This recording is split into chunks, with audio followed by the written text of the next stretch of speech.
Welcome everybody to the BDA Boxing transmission, special transmission that is.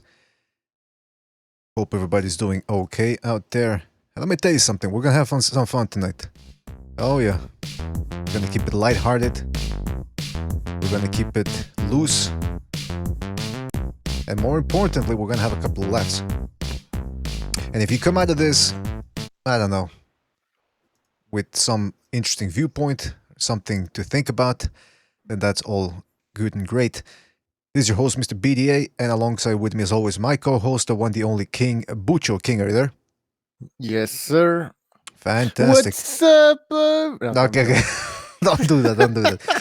Bucho's trying to be more charismatic. And he told me, listen, I'm going to come in there the next show and really let people have it. And I said, I don't think people want to have you.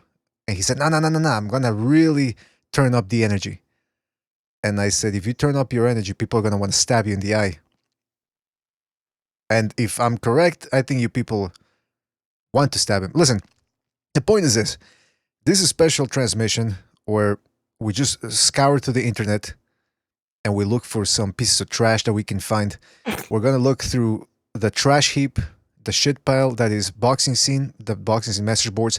We're going to go into the Ring TV comment section. We're going to go into Instagram pages, Twitter pages, other YouTube channels, their comment section, whatever. And we're going to try to get to what's what. Today's topics are going to include Thurman versus Pacquiao. We're going to try to get a feel on what people think about that fight. We're going to look for Deontay Wilder comments, always entertaining. We're going to talk about that new Cuban that just got signed by Top Rank. And I'm still trying to find out. I had the article ready, now I lost it. But we're going to talk about the two-time gold medalist. We're also going to talk about, what else?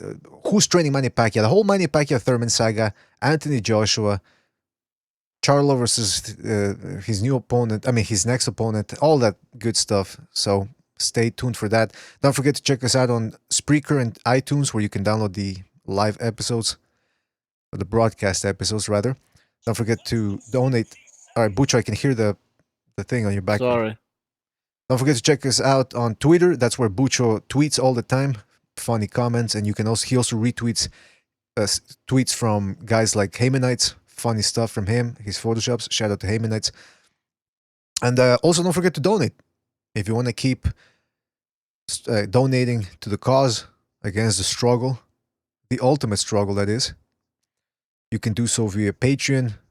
You can do so via, what's the other one? Bucho, PayPal, and of course, the Super Chats here. So we're going to have some fun. Now that we got the business out of the way, that is.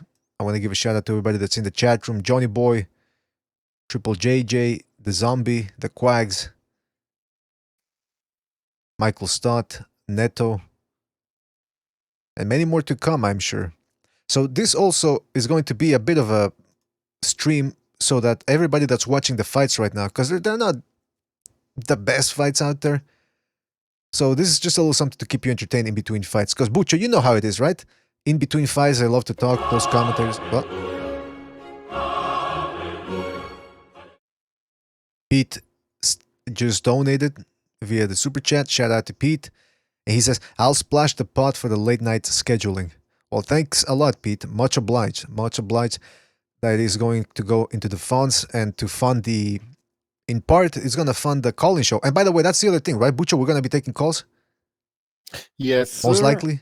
Most likely, yeah, sure, why not? People, we are gonna... I'm joking. Bucho, that sounds really bad, man. You don't get it. I know.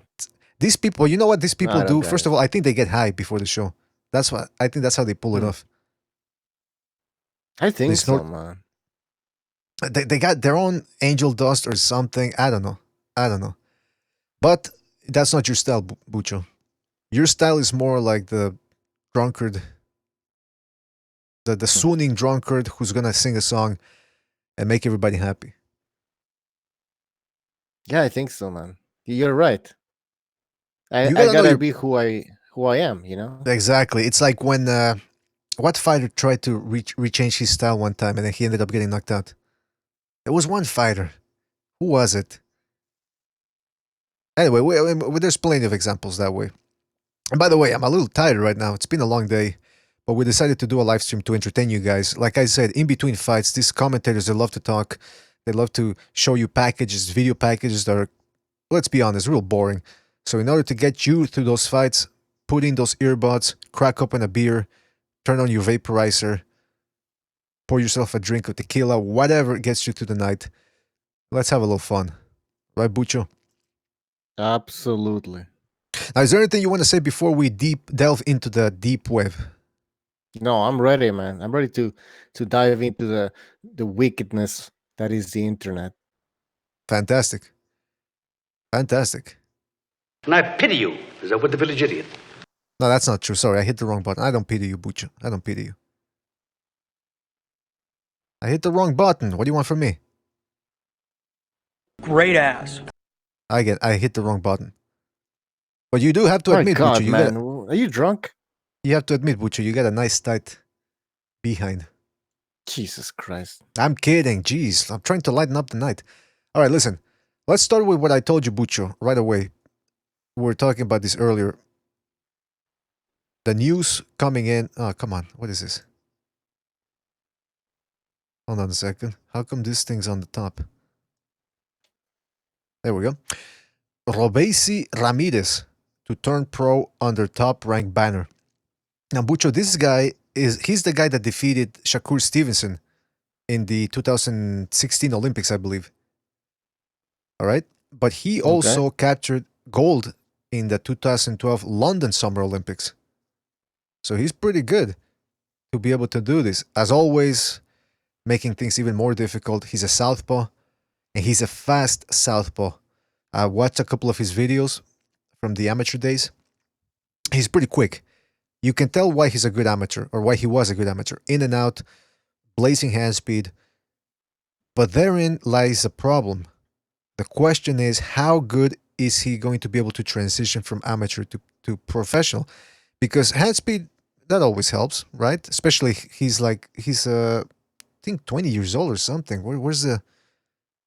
I'm trying to find out his age. So he's not well, he can't be 20 years old. He won 2 gold medals, man. But I think he was 18. So let's say he's 22, 23. That gives him plenty of time to transition from the amateurs to the professionals. Especially seeing as how whenever you have a guy who's won 2 gold medals, you know he's gifted. And he's able to absorb, he's going to be able to absorb the professional style. You hope. Because wasn't Sushi Ming a 2-time gold medalist as well? I believe so. Yeah. I think so. You know what? We can check that out. But anyway, so what I'm saying he was is... a 2-time. But anyways, what about him? Yeah, he was... what I'm saying is sometimes just because you won a gold medal or 2 gold medals or 3, whatever amount you won, doesn't mean you're going to be a good pro, right? I mean, that's a given. And watching this guy, his fights, Ramirez's fights, he tends to slap a little bit too much. You know, in that he goes for volume in the amateurs as opposed to really sitting down on his shots. Now, that's something that can be corrected. That's something that I'm pretty sure whomever is going to train him is going to look to correct. But right now, the future looks bright for him. 2-time gold medalist. And apparently, he defected in Mexico. He went to do some sort of training camp, I think, with the Cuban team. And then he just, boom, disappeared. And that's what I like about this new era we're living in. This guy, remember in the 90s, Bucho, you wouldn't see Cubans turning pro. You wouldn't see Russians turning pro. They would all stay over there. They would all stay in Cuba. They would all stay in Eastern Europe, and you would never hear about them.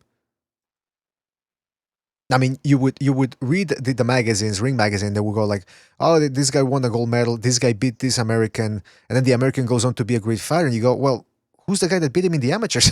Why is he fighting pro?" And that's because they used to stay over there. But now with the whole success that you have from people like Gennady Golovkin, Rigondeaux to a certain extent, Lomachenko, they're all defecting, and the Eastern Europeans are deciding to come on over. So I think Bucho, I don't know, but I think we might see a new golden age of boxing just from this. Wouldn't you agree? I agree, man. Because, I mean, think about it. Sergey Kovalev, Gennady Golovkin, these guys wouldn't have in the 90s, they probably would have stayed over in Eastern Europe. Beterbiev too. Yeah, That's but another. yeah, but with these Cuban guys are, let's be honest, they're boring as fuck, man. You know what I mean? Yeah. I don't know why, man, but the Eastern European style, okay, they do bring power with the type of punching technique that they have. And like you said, this Cuban boxing style is more of how would you describe it? I don't know how to describe it, Volume but it's oriented. much more technical, and it's suited for the amateur style where power is not really that necessary. You know what I mean? Well, it's not the main thing. Again, even though they went back to the old style in the amateurs, meaning they got rid of the headgear and they're allowing people now to. It's no longer computer scored. That changed it somewhat for the better, I think. But it's still But yes. still a short amount of rounds. Exactly, yes. And the danger for a prospect or an amateur star coming into the professionals, it's always to see whether they can adapt beyond the third round. Because I don't know if you remember, but Gamboa, who has to be given credit for at least urging all these other Cubans and all these other people, gold medalists and amateur stars, to at least start defecting. Because remember, Gamboa, he came in and he had the blazing hand speed, agility, reflexes. But when he couldn't stop a guy after the third round, he started to look bad. I don't know if you remember that. Like he would sort of like run out of ideas. He would start getting hit. The momentum, he would start losing the momentum. So that's one guy that couldn't really adapt. So that's the thing you want to see in a professional. Now, when you have a guy like Gennady Golovkin, who had that professional style, but he was still able to make it through in the amateurs quite successfully, it was easy for him to transition into the professional ranks because he's a guy that needed a couple of rounds to get started and land that power of his. A guy like Ramirez, his hand speed's not going to be enough. He's going to have to bring in the IQ. He's going to have to bring in some body punching, sit down more of his shots, that type of thing. But again, you have to give credit to Gamboa. He's the one that really started the whole thing, I think. Yeah, imagine living in Cuba, man. I mean, listen, I know that they fought for the good cause and all that. There's a certain respect to be given there. But they tell you all the time what to do, what to think, what to feel. I mean, could you imagine that, Bucho? They tell you all the time what to think, what You to want to feel. work 8, 10 fucking hours, you own nothing, you got nothing? You want a chivato on every corner, man, looking after you, watching everything you do, everything you say? All right. Well, see, that's. I think we can disagree on that, right, Bucho? Oh, I agree. But you know what? I'm thinking about what other fighters were really giving that hype coming into the professional ranks and then just ended up being duds. Gamboa, to a certain extent, would you say he's a dud? I would say so, man. I mean, what is Gamboa now? What did he achieve though? What did he accomplish? Exactly. Considering the hype he was given, considering the fact that he was a gold medalist in the Olympics, I guess it's safe to consider him an underachiever. Sushi Ming's another one. What's the other guy's name? Verdejo, you could say. I mean, I know he didn't medal. I don't think he medaled, right, for Puerto Rico. I don't know. But he had that hype too, and he maybe he'll rebuild himself. I don't know. He's still young. He's still in the comeback, but he suffered that loss and he wasn't impressing his last fights. He wasn't stopping people. He wasn't showing superior ring IQ or anything like that. And there was that other guy, that Cuban guy. What was his name in the 90s? Who lost to Riddick Bowe? Let me look him up. There was this guy. In the chat, this help us out. Yeah, help us out in the chat. But there was this one guy, Bucho. He was a Cuban, and people were saying, "Oh, he's gonna be the next big thing. He's gonna be like what Felix Savon was should have been if he would have turned pro." I'm looking for his name right now. Hold on a second.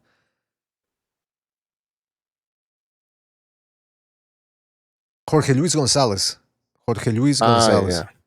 He was a big dude, I think. Well, hold on. He was 6'7". What? I don't remember him being that tall. Wow, 6'7"? But you know how they do it in box, Rick. Hold on, let me put the picture up so you guys see that I'm not making shit up. Supposedly they have him at 6'7". Doesn't sound right to me. Does it to you, Bucho? No, I don't remember him being that tall though. I think What does it that's say? classic. 6'7". Wait, hold on. Oh, 6. No, no. I think they're How exaggerating. much did man. he weigh though? That's a good question. He was a big dude, man. He was a big dude, and but look at his record: 8 losses. I don't even remember who he lost against. Oh, he lost He against. was fighting on Fox. Was it Fox Sports Boxing or Sunday Boxing? I think no. Okay, At some point, he might like, have. I thought Yeah, you because said you researched all. I thought you said you researched all this. But I'm pretty sure. Grant. Michael Grant. Tim Witherspoon's the only other name I recognize in there. Cliff Kouser, Joe Messi. Oh, I remember Baby Joe Messi? Holy crap, was he a hype job, man? Wait a minute. Oh man, that guy he sucked, man. Oh, He yeah, had like no power almost, and he had some good Baby wins Joe over. Messi. He Always had a good fighting win. in Buffalo, I think. I don't. Yeah, and by the way, isn't Vincent Gallo from Buffalo? Oh yeah. Does that anything good come out of Buffalo, man? I don't know. Well, he says that nothing good comes out of Buffalo. I think they have a hockey team. Maybe somebody in the chat room who knows about this stuff can help us out. But I remember when Messi beat David Eisen. I think it was on HBO or on ESPN. It was on TV. It was on TV. That's how I saw it. And David Eisen was he was a decent fighter. And when Messi knocked him out, people went, "Whoa, this guy's got something." He beat Deverell Williamson, who's a awkward fighter to beat. But then came Monty Barrett. He dropped Monty Barrett, and that was on HBO, if I remember. That was on HBO. But then Messi just lost steam all of a sudden, and Monty Barrett dropped him, and it became a war, and Messi barely made it out of it. And then came the Giro fight, and that's the one that gave him I think that's the one that gave him a brain aneurysm. Well, I don't know aneurysm, but I know it gave him some sort of brain damage, and that's why he ended his career. But let's see what people are saying in the chat room. The Shepherd Zone says, yeah, 6'7". Holy moly, that was for that time, for the 90s, there wasn't a heavyweight that big. I mean, now we're used to 6'5", 6'6", and which, by the way, Bucho, it brings me to this issue of something that I've been saying a long time. Tyson Fury is not 6'9". All right. Okay. Well, what is he? He's more like 6'7" or something. But again, that's what I'm saying. These people exaggerate with this statistics and all that shit. Because look, I'm going to show you a picture. Yeah, of Tyson because Fury. Deontay Wilder is 6'7", no? Supposedly, he's more like 6'5". I no, I don't know. I think he's 6'7" though. 6'6". Anyways, him and Tyson Fury didn't look. There wasn't much of a difference because there was supposed to be a 2-inch difference, and I didn't even see that, man. Look, I'm going to show you some photographic evidence here, okay? Because I know you don't trust me, your loyal co-host. I'm going to show you a picture here, all right? And I don't want you to take this too hard, because I know you're a Tyson Fury fan. Here is Tyson Fury with Magic Johnson, all right? Now, who looks taller in this picture? Just humor me. Who looks taller? Okay, it depends on the shoes, man. Oh, come on. What do you think? Magic Johnson It's wearing true, lifts? man. Oh, you remember when Pacquiao had that face-off with Oscar De La Hoya, and he had this huge, like, these knickers, and he looked way fucking taller, man. I remember Pacquiao didn't look tall. He looked taller, not taller than De La Hoya, but he looked bigger. And it's like, what the fuck? It's supposed to be like what was the height difference? Supposed to be 5 inches, 4 inches. Well, I can't see the shoes, but this is another picture. Okay, in the chat, how big is fucking Magic Johnson? He's 6'9". Magic Johnson is 6'9". Yes, I just checked it. He's 6'9", so that means that Tyson Fury is more like 6'5". Okay, 6'8". Bucho, everybody exaggerates. Klitschko's probably more like 6'4.5". Tyson Fury is probably 6 foot. No, you fucking no. Tyson Fury is probably more like 6'5", maybe 6'6", but he's not Lennox 6'9". Lewis. How tall was Lennox Lewis? I would say 6'5", 6'4.5". That's what they said. So That's right. And by the also, way, you Bucho, believe what they said with Lennox Lewis, but you don't believe what they say about any other fighter. no, I said like Tyson, Lewis. They said he was 6'5". I'm telling you, he's more like 6'4". All right. Well, Listen, maybe. Bucho, you said, and by the way, we gotta go back. You said Magic Johnson's probably wearing lifts. Why would Magic Johnson, who has the AIDS, No, see, he's wearing that shit. he's got AIDS, and he's not gonna lie about that. When No, a man, I'm saying sometimes the type of shoes that you wear make you look taller. It's not okay, like he's trying to look taller on purpose. all right, I understand what you're saying. I might have been misinformed in what you were saying, but the point is, I don't think Tyson Fury is 6'9". I'm pretty certain now after watching the photographic evidence. And by the way, if Tyson Fury is more like 6'6", then that means Deontay Wilder is probably 6'5". I don't think he's 6'7". Everybody lies, man. Everybody lies. I was watching that the other. You know what? I'm gonna put it up on the screen. When the UFC, they're working on that WWE model. Because I remember when Brock Lesnar was fighting, they had that, they were promoting him as this big, beast, this monster. And they would say, oh, he's 6'7" or 6'5" or something like that. But then something happened. Hold on, I'm just trying to remember the name of the guy he fought that exposed their that narrative that they were trying to build. When he fought some other guy, what was the name of the other dude? His name escapes me. I'm looking it up. He fought some dude who was a big puncher, and they tried to make it like it was going to be the Battle of the Titans. Two giants. Shane Carwin, that's the guy's name. So I'm going to show you a picture of the face-off here. They were saying that both guys were, over 6'4", but then the face-offs spoke otherwise. I don't have the statistics here, but supposedly they said Shane Carwin and Lesnar were about 6'4", 6'5", right? So here you have them facing off. But then if you saw Shane Carwin when he fought Frank Mir, he was shorter than Frank Mir, Shane Carwin, and Frank Mir is probably like 6'3". So Shane Carwin is probably like 6'1", 6'2". So they're lying. Brock Lesnar is not as tall either as he looks, and they were saying he's 6'5". He's not 6'5". Oh, the UFC, the UFC. We talked about this, and for sure they lie. It's like pro wrestling when it comes to exaggerating the weight and the height of fighters. Exactly. Now some people are saying, all right, why are you guys so obsessed on the height? Well, it's because it's used. Oh, here's the picture. Let me see if I can zoom into it. It's interesting because that's how they try to get you guys. We're trying to educate some people here. All right. So I don't know if you guys can see it. It's the photograph is taken from a TV screen, so it's not that clear. But see, they show you when Frank Mir fought Carwin, they put Mir as 6'3" and Carwin as 6'5". Now look at the picture when they're actually facing off, man. Jesus. I mean, what do they think we're retards or something? What am I, a fucking retard, man? Am I a fucking retard? I mean, seriously. Hey, look at that. They have a photo of Ruiz versus Valuev. Valuev was 6'9" or even 7 feet tall, I think. Maybe that was a 6 feet 11 inches tall guy. And by the way, Bucho, how tall is Joe Rogan that he looks this short against the guy that's 6'2" or 6'1"? I think he's 5'6", man. Has to be, right? Yeah. Has to be. Anyway, what were we talking? Oh yeah, we're talking about the height because you guys got to keep in mind, man, this is how they try to manipulate us boxing fans. They try to get us with that height thing. They try to get us with that whole Battle of the Titans narrative. We're not buying it anymore. Right, Bucho?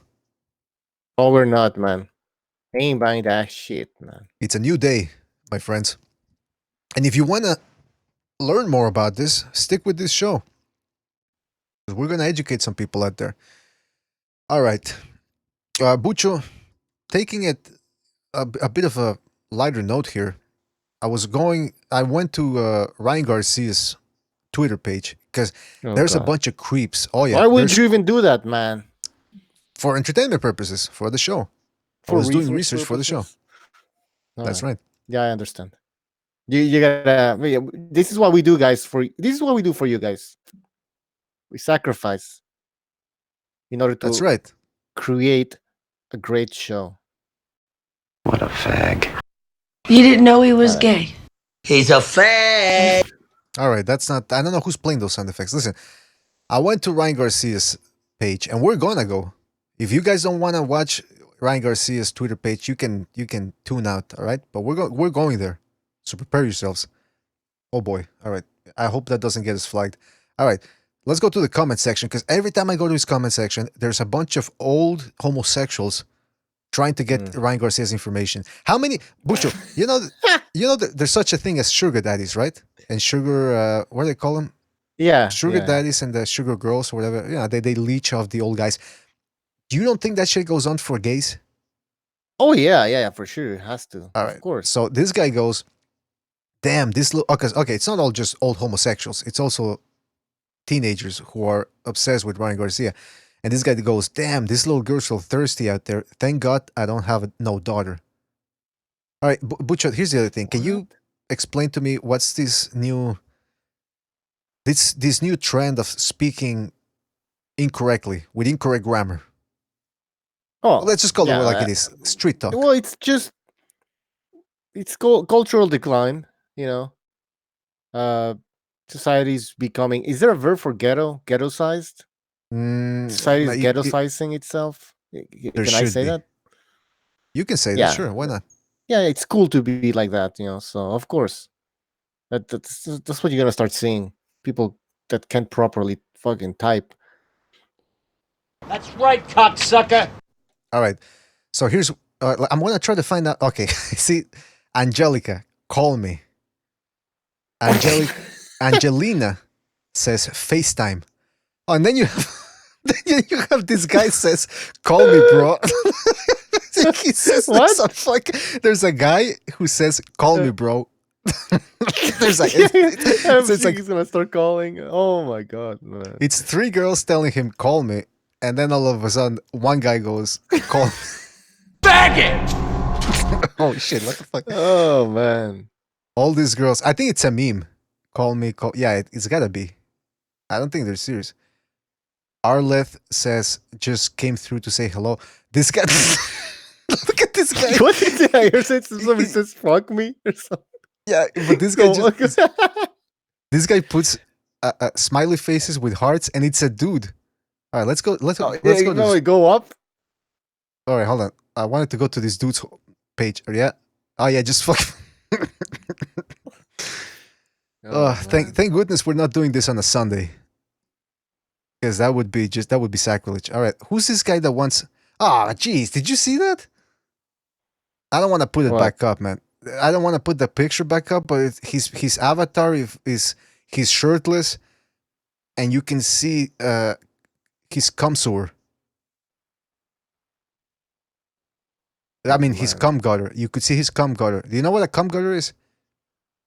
Like the crotch? No, the cum gutter is those. You know when you work out so much that you can actually see the lines of your pelvis that are pointing towards the crotch. You know what I mean, right?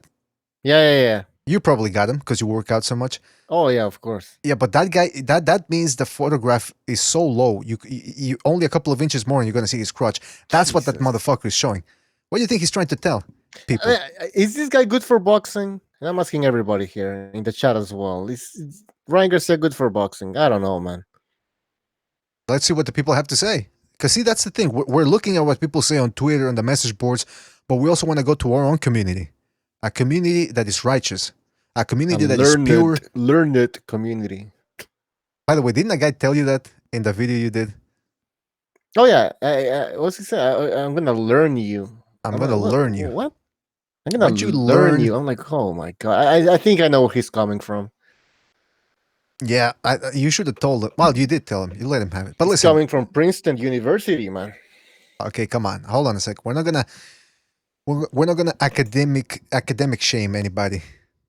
Just because you went to Caltech doesn't mean that everybody else is a bum because they didn't go there, right? Calcutta, Caltech. Calcutta. All right, hold on a second. So okay. So you asked the question: is Ryan Garcia good for boxing? Well, depends what you mean by good. Will you tell me? What do you think? Because I've been babbling nonstop here.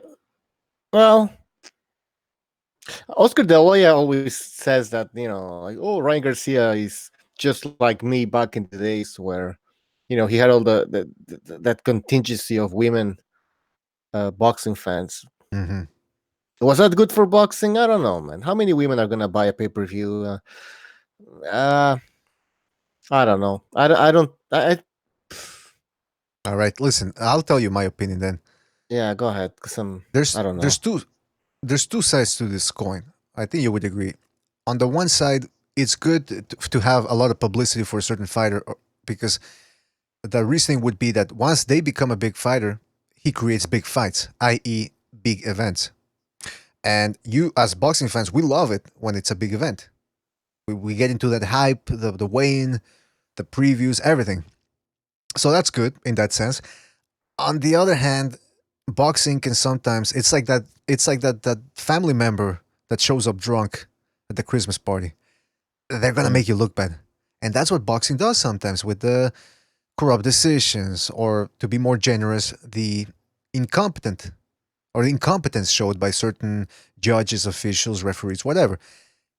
And then always, these mainstream media people always come in with the boxing, it's a corrupt sport, it's controlled by the mafia, blah blah blah blah blah blah. So there's good and bad. But I would say, since as boxing fans we seem to have the memory of goldfish. We forget things within 5 minutes after they happen. So sure, bad things happen in boxing, but then we forget about it and we move on to the next big fight. So I'd say, I don't know, Bucho, you tell me, but I would say having a guy like Ryan Garcia is good for boxing, but is he even that great a fighter to become a mainstream star? No. He's too upright. When he fights, his chin is a bit exposed. Yes. Maybe he has a great chin. I don't know, but I don't know. He just doesn't look that impressive, in my opinion. Remember when we were doing that watching the internet episode with everybody else, we were watching YouTube videos. There's this guy named Rolando Romero. He's from the Mayweather boxing gym. So there's this rivalry between him and Ryan Garcia, which is interesting because you got the Mayweather gym versus Golden Boy faction dynamic going on. And you can watch the videos of the sparring on YouTube. There's 2 videos. And in one of them, like you said, Bucho, you see Ryan Garcia's liabilities and his limitations as a fighter. Too upright, back straight up, no inside game, clinches when the other guy gets inside. Very limited type of offense, relying on countering with the right hand. Whoa. Did you hear that?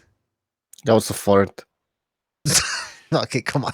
We're going to go there with that type of Oh, humor. okay, yeah, go ahead. See, we're already there, but go ahead. Right. Oh, by the way, right. Devin Hayne is about to fight. Hey, you know who the referee is? Tell me. The great Kenneth Chevalier, whatever his name Oh, is. jeez. Wait. Oh my god. Yeah, Where are they fighting? Where are they fighting? That's a good question. I think Washington. No, I'm just. No, It has to be because he's from around that area. Yeah. By the way, What? let me show you. I just wrote Kenny Chevalier on Google Hangouts. Yeah. I mean on Google. Look at the first picture on the left. Oh god. Wait, hold on. There's a delay, so I have to wait. Yeah. Oh man, what the fuck, man? Like, who took that? Why is it the first one? Why is it the first one that? Look, Yeah. See, it's the first one that comes up, man. Oh, wait a minute. Is he married to a black chick? Is that him? Butcher, I think the guy's got a little bit jungle fever going on. Jesus. No wonder he's like fucking No, up, bro. no wonder He he's so gets worked up. family. You know why? It's probably you know how black wives are. She's probably always nagging him. Why don't you take more of a control of the fight? Let these motherfuckers know who's boss. That referee like- sucks, man. Let's be honest. He slaps too much. He slaps. He. You know the old adage is a good referee is one that you don't notice during the fight, right? Or one that you don't Yeah. remember. This guy, you remember him in every fight because he slaps fighters, he screams at them, he gets real close to their ears, and then he'll yap, and then you go, fuck, man. I mean, yeah, he's apparently he was an amateur boxer, if I remember correctly. I think he was an amateur boxer. And you can tell he's got the footwork as he's always jumping around. He's got some speed on him. He must have had some snap when he was an amateur. And all right, so you said, boy, did we get away from the whole thing. So you said Devin Haney's the fight's starting, right? Yeah. I'm Mucho, watching did it you- right now. Okay, good. Did you ever see his sparring when he sparred Shakur Stevenson? No. What happened? Well, there's a video out there. I don't know if it's still up on YouTube, but it was a pretty interesting sparring session. Both guys are very quick. Again, unfortunately, they do the whole, when they punch, they yap like chihuahuas. But Stevenson started getting the better of him as the rounds went on. I think Haney started getting a little bit tired. And apparently, there was another sparring session that's not on YouTube where Shakur Stevenson really beat him up. So the question is, who's better? Who's a better fighter right now? Because that was from a couple of years ago. But all right, so yeah, so it's I don't know how good Haney is. He might prove to become a better fighter than Shakur Stevenson. The other thing that surprised me was that when Shakur Stevenson got into the street fight, I would have thought that Haney would have been the one who would get into those type of shenanigans. And Stevenson's the one that looks more like a nice guy, nice clean cut kid who goes to church every Sunday. But no, it was the other way around. What? So we're gonna have to keep an eye. Shocker. Well, what happened? No, what you just said. Well, it is a shocker. I don't know why you're saying that sarcastically. By the way, Haney's not doing that bad. He looks explosive. He's landing some really good right hands on Moran, I believe it's his name. The other guy, Okay. yeah, Moran. If everything goes, I think David Haney's gonna win this fight. Maybe stop the. What I division think is he Moran fighting at? Mexican. 135 for the vacant WBC title. By the way, that reminds me. This guy that I told you about, Ramirez, the Cuban two-time gold medalist who got signed by Top Rank, he's in about the same division, or in the same division as Shakur Stevenson and Conlon, that Irish kid that always fights on St. Patrick's. So Wait, Conlon is featherweight, no? Or junior featherweight? I don't know. I think, well, I mean, it's around the same weight class. So I think it's a junior featherweight. maybe. Well, 126, says Shepard Sons. Shout out to Shepard. So I think Okay. it's interesting what Top Rank is doing. They're investing in the future a little bit to make some future fights. But then again, Bucho, we know how that can end up, right? Future fights tend to fall apart due to the negligence of certain fighters in their training. I mean, remember when we're going way back a bit, but remember Cotto Bojado? Yeah, that was the When- fight. I mean, Yeah, go that's ahead. everybody thought at some point Panchito Ojado was gonna fight Miguel Cotto in like a main event, pay-per-view or something. Mm-hmm. Yeah, and everybody thought that was going to be the fight to see a couple of years after the Sydney Olympics. But that's the thing, Bojado just didn't have it. He had the physical tools, he had the hand speed, the power, but the drive. He was hungry, but he just so happened to be hungry outside the ring. Hot dogs, cheeseburgers, pizza, maybe some tacos here and there, because he would balloon. Now he had that Fernando Vargas type body type, composition, not cut or anything. Tortilla. Tortilla, yeah, that genetic Mexican genetics, We came from people that would eat on mostly feast on tortillas, so it's not a ketogenic diet at all. But when you have a fighter like that, Bucho, wouldn't you agree that you should pay extra attention to your diet? Yeah, Like make but it a they make, just can't do it. I mean, I remember Chris Ariola. He was like, "Oh, Mhm. but I love tacos so much," or something. Like, okay, yeah, you love them, but you're a fighter, man. That's your living. You can't cut on that shit. Come on, man. Mhm. See, it just reminds Same me thing of with Andy Ruiz. I mean, I'm sorry, man. You can't be that fat.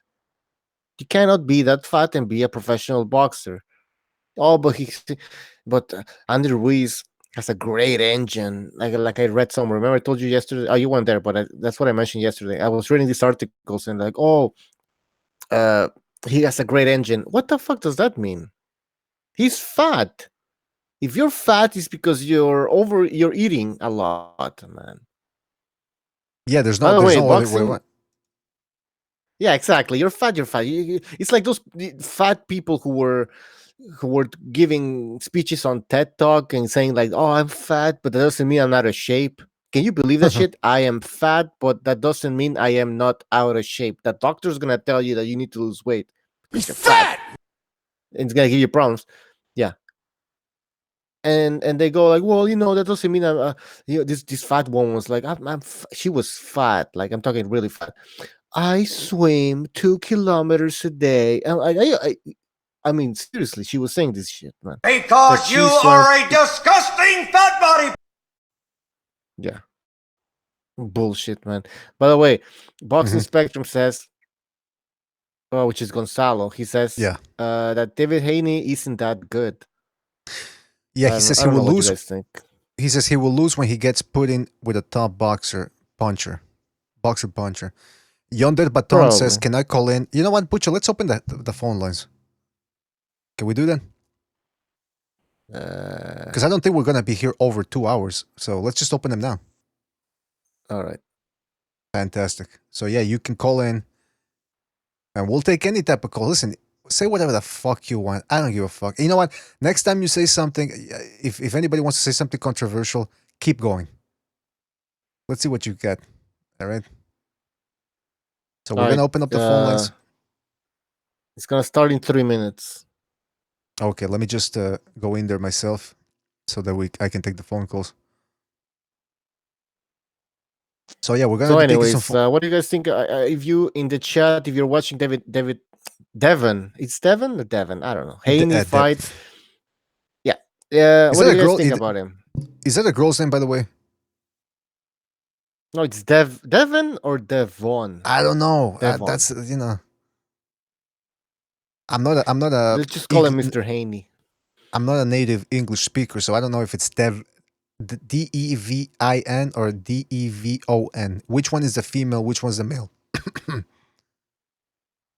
Devon with an A. Devon.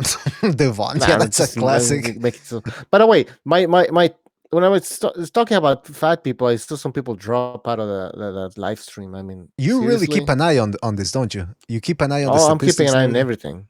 All right. And just because I was talking about this fat woman who claimed that she was fat but in shape and that she swam 2 kilometers a day. By the way, she passed away and she was 34. Oh no. I'm not even joking, man. Okay.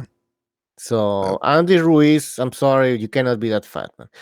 Hey, I have a question. How much would Andy Ruiz weigh if he wasn't fat? If he was actually in shape? I say like 168, man. He would be a super middleweight. Right. Keep going, because I gotta set up the phone call thing. Okay. Anyways, hold on.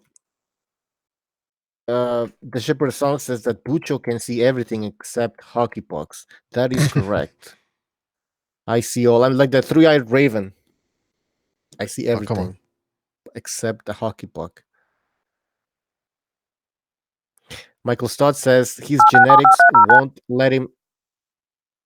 We're starting the phone call. Yeah. Go ahead. I need it.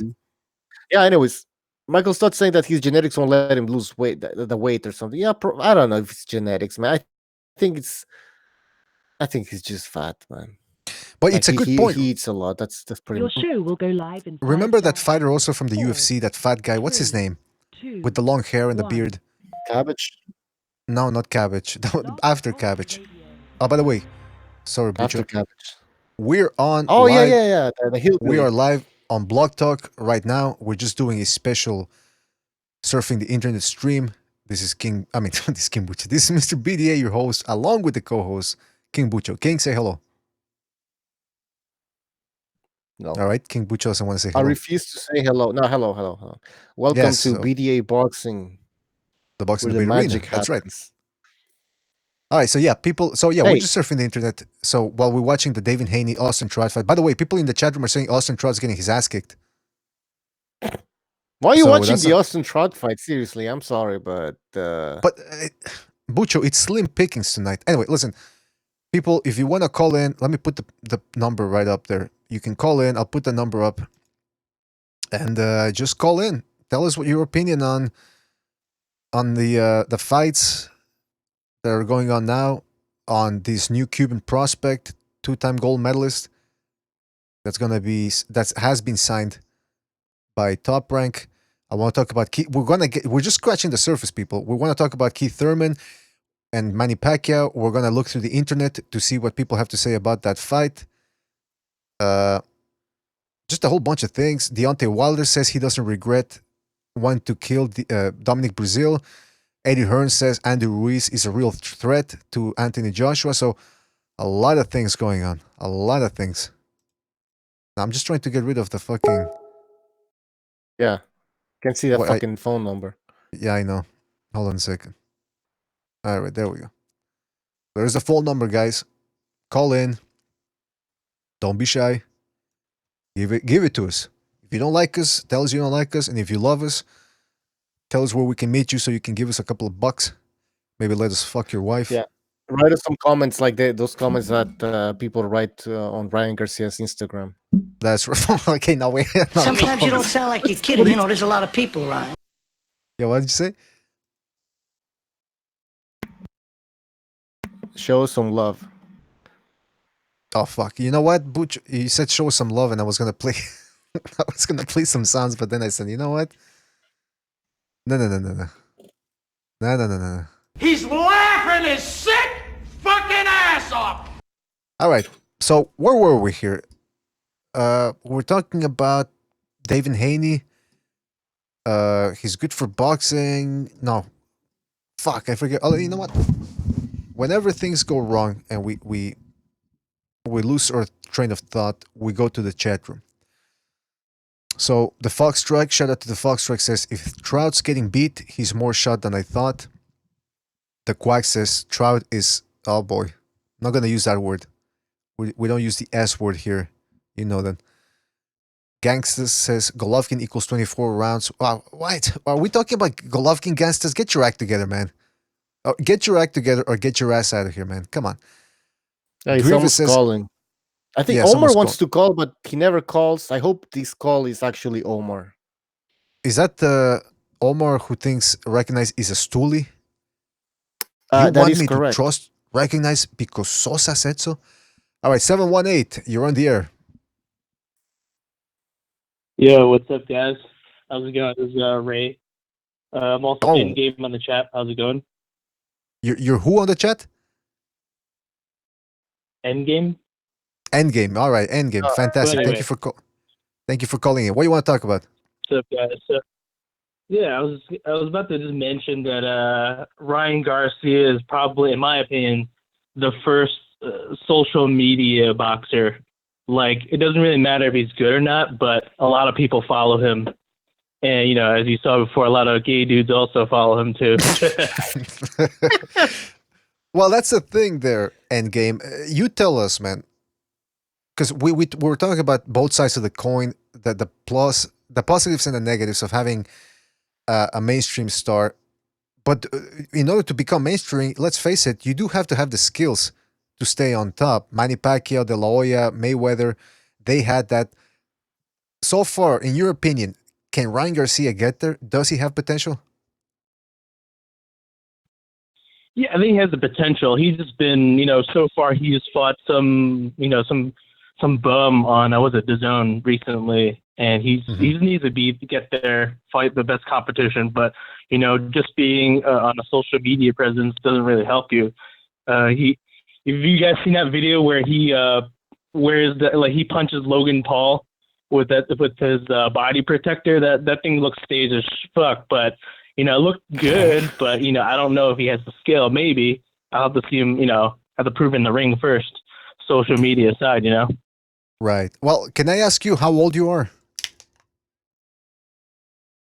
I'm 29. 29. Okay, so you're not like a tween or anything. But you're still on top of the internet stuff that goes on, the social media trappings, as it were. Yeah, I mean, it's always on my feed and whatever. I don't really pay attention to. It's funny. I don't like Logan Paul either. Like, it's funny that they try, like Logan Paul and what's his name, KSI, tried to do a boxing match. It's shitty. I mean, I tuned in for a second because I just want to see how bad the boxing was. Of course, I would pay for it, but but that was my opinion on Ryan Garcia. Just a social media presence, but that's a good point. Yeah, I mean that's that, but it's like I said, it's do the skills match up? Do the skills match up? And yeah, I don't think the skills match up yet. We got to see that in the ring. Got to see him fight better competition first. Mm-hmm. Now, here's the thing: Ryan Garcia, he might not have the skills, but he does have, like you said, he has that social media presence. There's been other fighters who have been trying to get that, negotiate through Instagram or Twitter and try to get some traction going. I'm talking about guys like Tank Davis, who has a feud against Tevin Farmer. And who else has a... Well, like I said, Ryan Garcia with that Romero guy, they're going at it pretty good on Twitter. Do you know anybody else that has this type of pull on Twitter? Any other fighter? No, I don't as much as Ryan Garcia. Like, has just how young he is. He just seems much more relatable to a lot of tweeners. You know what I'm saying? Right. So, like, with what Tank Davis is doing, it doesn't necessarily resonate as well as pretty boy Ryan Garcia, for example, if you will. So he's just more like a face to social media. So would it be fair to say that you're not a Ryan Garcia fan? Like you're not going on Twitter and asking him to call you and to send more pictures? No. Never. Well, I mean, I was just asking. I wasn't trying to be facetious because I mean, you never know out there. Here at BDA Boxing, we respect people from all walks of life. Nah, dude. No, it's just the point I made about this Ryan Garcia. He's trying to do something completely different. Not a fan at all. I just see that he's always, like hanging out with the YouTubers.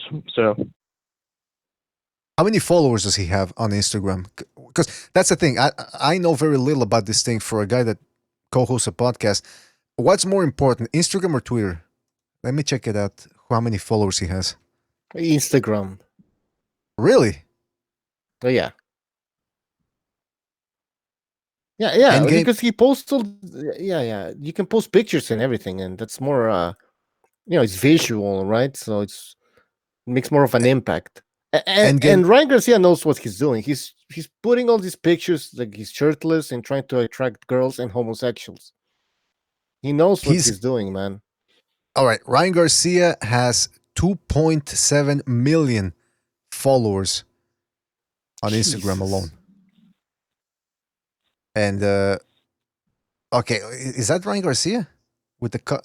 He looks like Val Kilmer in The Saint. Remember when he was doing that when he had the German disguise? Oh, you guys want to get a cup of coffee? I'm so tired. That's him. Look at him. Yeah. By the way, yeah. Anything else you want to add? Nothing else. Hope that what's his face? Who's the guy calling yesterday? Talking about Devin Haney would beat Loma. Oh, that guy's a fucking shill. Yeah. Is it a guy that people thought was Rasclot? Yeah. I thought he was Rasclot at the beginning, but he wasn't. Yeah, and he calls But anyway, himself that's what I have to say. the Boxing Well- Boys Rookie of the Year. But what he say? What he say? Because I didn't hear it. Devin Haney. He's gonna win. Devin Haney's gonna beat Lomachenko. I don't know, man. Some fucking weird shit. Endgame, No, are you watching? Guys, keep up the good work. By the way, Endgame, before you go, are you Right. giving? Are you watching the screen? Wait, of your podcast or Yeah, just Devin of our Haney? podcast. Of our podcast. Yeah, I am. You see that the Instagram here that I'm watching from Ryan Garcia? Yeah. I mean, come on, man. Is that good for boxing? Or I'm starting to rethink my Fuck answer, that man. Not at all, dude. Not All at right, all. Endgame. I actually didn't even see it before, so this is disgusting. Actually, never mind. I take back Well, all I said. I wouldn't say disgusting, but anyway, thanks for calling in, Endgame. Yeah, man. Keep up the good work. Thank you. Take it easy, and thank you for the support. All right, so that was Endgame. Which we got a lot of bigots out there. A lot of bigots. What do you mean? Well, he said, and I quote, "I find Ryan Garcia's lifestyle an abomination." Did he say Well, that? I just said that Jesus needs to return, and No, I I didn't say- firmly believe that. Well, listen, I got it. I'm more of an open-minded. I am a Christian, but I'm a progressive Christian. Our daddy taught us A not to be progressive ashamed of our dicks. That's right. I'm not ashamed. I take pride in my sins, as it were, as long as they're not big sins. Anyway, so there you have it, ladies and gentlemen. That's one opinion on Ryan Garcia and whether he's good or bad for boxing. Keep on calling in. Don't be afraid. Give us your thoughts. Are we being too strict on Ryan Garcia? Should we let him live his life and continue his trajectory in boxing and wherever it may take him? Or should we be a little bit more strict on people's lifestyles? You tell us. The number is 657-383-1147. Bucho, anything else you want to say on that before we move on to the next subject? Let's move on. All right. So I want to get to the real juicy stuff here. Oh, by the way, spoilers, but Pete is telling us in the chat room that Haney has just laid out the guy cold. Laid him out cold. So there Not you have it. surprised. But you know what? I don't know. I don't know this other fella that he was fighting. I'll have to check out the fight and everything. But Shakur Stevens is not laying people out. He's not icing people. So let's keep an eye on both of these guys. See if they end up meeting in the same trajectory. By the way, Gastes, I want him to call in because people are going after him. I want to have a conversation with this guy. See what he's all about. So Gastes, you need to call in, man. If you don't call in, I'm going to have to doubt your ability and your worth as a man. That's right, as a man. Now, some people say, come on, BDA, that's not fair. But would it be fair to our listeners if we let Gastes get away with harassing them? I don't think so. Bucho, what do you think? Hey, man, brother. You got some balls, kid. I'll give you that much. All right, listen. I wanted to Yeah, I get just to saw the knockout Okay. of Haney knocking out more.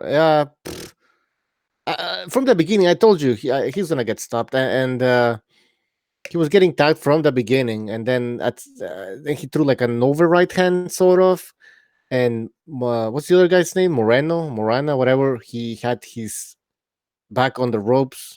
I don't know. The over right went through his guard and knocked him out, or over the right Behind hand, the guard or his left hand. through the guard? No. I didn't look at it properly. But anyways, it was an over right hand that knocked him out, and he was already all beat up and busted up. So Not for nothing, Bucho, but you would make not for nothing, Bucho, but you would make a horrible eyewitness. No, I know, man. It's like it went. right The punch went through his asshole and up his face. And like, come on, man, get it together. By the way, Bucho, Gastes says he'll call in next time because he doesn't have a microphone. Well, you don't need a microphone. You can call in on your phone. Yeah, just calling through your phone. Anyway, we're gonna be adding Skype to the. We're gonna be start using Skype as well. So get ready for that. By the way, Anyway, Omar Davila says, "Stop hating Queen Bucho." I'm not hating, man. Something tells me. You go ahead. Why Sorry. am I hating on Devin Haney? You said BDA. You said I don't know who the other guy was. Mm-hmm. Are you hating? Are you hating? Maybe. This is a hater show. Yeah, We're living in a crazy world, man. People call each other. See, that's the thing I was thinking about the other day, because remember that we had the whole issue with Inoue. Again, Yeah. just to reiterate, we gave props to Inoue for his fantastic win. Fantastic. Doesn't get any better than that. But you look at his resume, looks a little thin, and then you see that the fact that he has defensive liabilities, which one of the top guys might be able to expose or take advantage of. So we said he's not quite top 5 pound for pound yet. Well, the Japanese fans Pearl Harbor does. But actually, that's not fair. No, it wasn't just the Japanese fans. It was Inoue fans who might or might not be Japanese, and they jumped all over us and they call us haters. My question is, are we allowed to criticize a fighter? I mean, it seems to me that let's not address the points we made. Let's not address the video evidence, because I went to Michael Fouts' YouTube channel. Okay, Yeah. and he made a video about Inoue, saying how he still has a long way to go.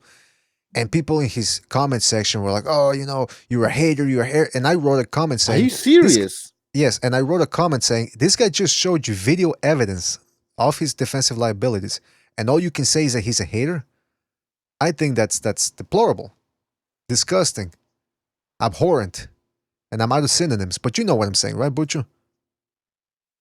No, but I mean, Faust makes pretty good videos. I've never seen him make like a biased video or anything. He just, By the way, and sorry, like you said, he shows you what he's talking about. There's video evidence to back up what he's saying. By the way, I called him Michael. It's Matthew Fouts. Matthew Fouts. I can't believe I'm getting that. Yeah, wrong. it's Matthew Faust. Yeah, but sorry, you were saying? No, but I mean, I never seen a biased video from him, and he always, like I said, like you said, he shows you what he has visuals that back up his arguments or his points of view. So I don't know. I don't know where these Inoue fans are coming from. Seriously, I never expected this from a Japanese fighter. Yeah, you would expect the That's what I'm saying. They're not Japanese. They're not Japanese. No, exactly. They're They're not. not Japanese, man. By the way, Endgame in the chat room says, saying you're a hater literally means you gave up on the argument and you have no comeback or counter argument, especially since they didn't even try to attack the argument. They just go straight for the hater label, But what are they? or they start making shit up. Like, well, Golovkin never knocked out anybody with a one punch. And I'm thinking, we're not talking about Golovkin, we're talking about Inoue. Who has he beaten? How has he beaten them? Is he a defensive master? Because if not, he's going to have a hard time getting to the top pound for pound, the top of the pound for pound mountain when he's getting punched straight in the face. Especially if he's going up in weight. You know what I mean? Yeah, it's just logical, and it's a normal question to ask, or to ponder on. What if, what's gonna happen when he fights, a puncher or a bigger guy? It's just simple questions that people should be asking themselves. But you ask these questions, and you're a hater. What do they want us to say? That Inoue is like a number one pound for pound? He's a number one pound for pound, and you cannot question it? Or I mean, I don't know what they expect from us, man. I don't know. See, that's why I try not to pay too much attention to the comment section. I mean, remember when we used to make more video film analysis, fight analysis, and we would cover one fighter and we would look at their strengths and their weaknesses, and there would always be commentators going, "Oh, yeah, are you a hater?" Because they're just watching the portion where we criticize the fighter. Yeah. And then we would criticize the other fighter on the next video, and his fans would call us haters. So you can't please everybody. It's like my grandfather once said, if you're trying to please, the only people that please everybody out there or try to please everybody are prostitutes. And here at BDA Boxing, we're only going to be prostitutes as long as the money starts flowing in. Until then, exactly, no freebies. That's when prostitution. No, but you're right. We used to make you used to make a video analysis on Golovkin, and people would call you a Canelo hater. No, a Golovkin hater. Then you would make a video about Canelo, and people would call you a Canelo hater. That's right. I mean, are these people stupid or what? I wouldn't necessarily say stupid because that really brings in a lot of No, they are negative stupid. baggage. Come on, just say it. A lot of, well, listen, hold They're on a fucking second. That's stupid. I feel your anger. the point is, yeah, people are gonna have their opinions, man. They're very attached to certain fighters. I don't know why. They're not boxing fans first and foremost, and I guess they gotta get that. Maybe they'll get that out of their system one day, and they can join the rest of us here and enjoy boxing for what it is, which is a great sport with its share of mistakes and errors and disadvantages, but it's a pretty good sport to follow. I listen, you know me. I don't watch anything else. I'll watch MMA maybe when the World Cup comes in or the Champions League final, but that's about it. It's all boxing for me when it comes to sports because there's nothing really quite like it out there. So everybody out there bitching and complaining, this show might not be for you because we don't care about the politics of boxing. We don't even know who the WBA featherweight, WBA middleweight, WBO super middleweight. We don't know who's well. Maybe Butcher does. Am I speaking for you, No, well, Butcher? not really. Well, lately, yeah, because I've been doing some pictures that I'm doing now and posting them on Twitter and Facebook, and I show like the four current world champions in each division. So I'm actually learning about them. But seriously, it's been a while since I haven't since I followed the title holders. I just gave up on it. When I was younger, I knew, oh yeah, this guy's the IBF welterweight champion. This guy's a WBO, well not WBO, but the WBA, IBF, and WBC. I used to follow those belts. Now I don't really give a shit, man. I don't care. I could care less who has a fucking belt. Anybody can win a belt, and then you have that. Now you have like the super champions, the WBA super champion. You have the interim champions. It's become a fucking joke. Yeah, yeah. It's too much, man. It's really just too much. I don't. I stopped following that a long time ago. By the way, in the people in the chat room, let's give us a spoiler. What happened with Trout and Gausha? Is that fight over? Yeah, Or? please tell us. I was watching the Devin Haney fight, so. And by the way, people are getting into an argument with Gastas. See, that's what I'm talking about. Gastas, do you have to make everything about Golovkin? We're talking about Pacquiao. We're talking about Ryan, the Twink Garcia. And all you can do is bring up Golovkin. And what's he? Well, No, actually, well, he's talking he about was talking about Joshua before. Joshua now. Bodybuilder Joshua has, yeah. I'm curious, Gastas, how big a puncher do you think Inu is? Do you think he's an overrated puncher or he's an underrated puncher? Or is he just right? Like that Goldilocks story. Is the porridge in his fist just right? You tell us. I'm waiting for the answer.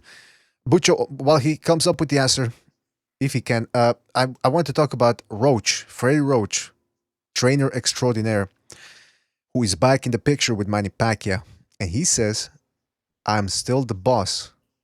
This reminds me like the casino where Robert De Niro's character is quoted as saying, they're trying to get a quote out of him saying, are you the boss of the casino? And he can't say that because, he has no license. And he's like, I run the day-to-day activities, but are you the boss? Well, I guess you could say that when so-and-so is not here, yeah, I am the boss. And then they print, Goldstein says he's the boss, or Rothstein, sorry. Rothstein says, do you think something like that's going on here with the press? Yeah, I think they just want to create some controversy. I mean, why isn't Freddie Roach in charge now? It's because he's not holding the pads. I mean, this guy has Parkinson's disease, and Boo Boy has been there for a long time. So maybe, he's ready to hold the pads for Pacquiao. Why not? Right. And like I said, Freddie Roach is sick, so he's gonna be on the sideline for that type of training. But come on, man. Well, supposedly, again, we've had people on our hangouts who say that from what they've read, and they're better read than all of us here, or than you and I rather. They follow the behind the scenes stuff and all that, the rumors, and they said that Pacquiao was really offended by the way Roach seemed to throw him under the bus after the Jeff Horn fight. Now Roach was in the corner for the Broner fight, right? I believe. Yes. Anyway, the whole point of contention on the internet seems to be that they claim that Buboy is in charge because he's the one holding the pads, like you said. But then others are saying, well, no, actually, Freddie Roach is the one that's overseeing everything and in charge, and he's the one that's coming up with the strategy. Does it make a difference if he can't hold the pads, or do you think there's like a hands-on approach that really allows him to transmit what he wants out of Pacquiao better? Fuck, man, I don't know. That's that's a fucking tough question, man. But I mean, what do you think? Do you think trainers like to hold the pads while transmitting stratagem information? I think you would know better than man. You hold pads and stuff. I don't know, man. And by the way, they're not. We shouldn't say pads. Now that we want to get technical and anal about it, mitts? We should say mitts. Anal The mitts. That's right. The Yeah, focus the mitts. That's right. You're out. Get out. Go on. Let's go. Anyway, the point is, some people are saying that because he's holding the pads, Boy, that is, he's the one in charge. Freddie Roach, even though he's got Parkinson's, he probably can't hold the mitts anymore. I still would like to have him in my corner, or have his brain in my corner. You know what I mean? Especially since this is a highly winnable fight for Manny Pacquiao. I mean, think about it, Bucho. Yeah, and by the way, it's at this point in Pacquiao's career, do you really need Freddie Roach to give him some technical advice? That's I mean, obviously question. they have to develop a game plan for the Thurman fight, but that can be done. It doesn't have to be while Freddie Roach is in the ring and moving around with Pacquiao. I don't think that's necessary. Let's go to the chat room and see what people are saying. Okay, people are saying good finish by Haney. Apparently, okay, I'm trying to get some information about the Trout fight. Gonzalo says Pacquiao is training in the Philippines right now. That's Gonzalo's our Philippines correspondent. He's over there right now. And he continues saying, I will visit him in about 2 weeks and I will get him Pacquiao or Buboy to give a shout out to BDA Boxing. Whoa! That's big news right there, Bucho. Those are big news right there. He's going to try to get some... he's going to try to get him to give us a shout out. Boxing Stars giving us shout outs, let me tell you.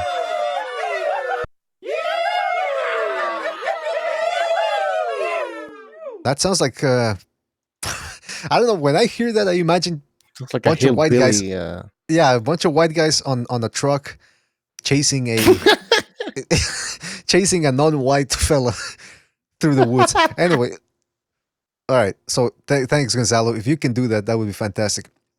All right. So let's continue with the article here, Bucho. He says it's okay. What's he saying? It's going to be co-trainer. Roach told Boxing Scene, I've always been the head trainer. I did miss one fight, and then Pacquiao asked me if Buboy could work the middle for the Broner fight, but I'm still the boss. I'm still the one who runs the training camp. He's never worked the middle, so I just wanted to give him some experience. But since we're in a real tough fight this time, I feel I will be in the middle. All right, so essentially they're saying that they didn't think Broner was that tough a fight. That they could play around. They could play around with the trainers in between the fights and really get Buboy, break him in as the trainer during the fight.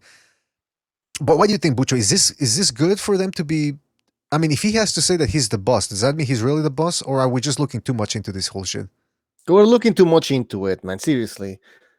No, we do, man. We know Freddie Roach is the main guy. What is Buboy gonna develop the game plan for the fight against Keith Thurman? Get out of here, man. Well, people in the hangouts were saying that he's more in tune with Pacquiao. You know, they're friends and everything, so that he might know how to get Pacquiao to a game plan that would get him flowing. You know what I mean? I don't know what you mean. I don't know what that means. Well, in the chat, what do you think about all of this? Who? Let's ask the people in the chat, man. Let's get them involved in this. Let's get them involved, man. And call in too, man. Don't be afraid. The number's right up there. 657-383-1147. That's 657-383-1147. Call in. We want your opinion on this, all right? Because Bucho and I, as you can see, we're at an impasse right now of whether we're looking too much into this. And by the way, Bucho, while we're waiting for the people to call in or to comment, Buboy's, I mean, let me show the picture. I know we've been fat shaming people throughout the last episode, but that's what we do. let me put a picture up of this guy. Look at him. He's from a third world country, Hold on. and he looks like he's from a first world buffet. Look at him. He's getting fatter. I mean, Jesus. Whoa. now some people say that he's been friends with Pacquiao since the beginning, when they were both dirt poor. I'd love to see some photographs of Buboy, see how he looked. Because if he was fat back then, I'm gonna have to start doubting whether they were really poor. Because if you're poor, you can't get that big. Hmm.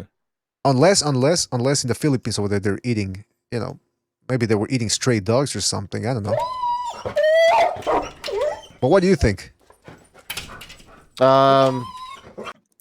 Shit, man. I don't know. He's able Yeah, to you hold do the know. pads, Come on, stop. the mitts. Come on. You've told me before. You said if you're gonna be spending all your time in the gym, at least take a couple of minutes to work out. Yeah, that's what I've always said, man. I see these trainers that are fat. It's like, come on, man. You're in the gym. Do some bike, man.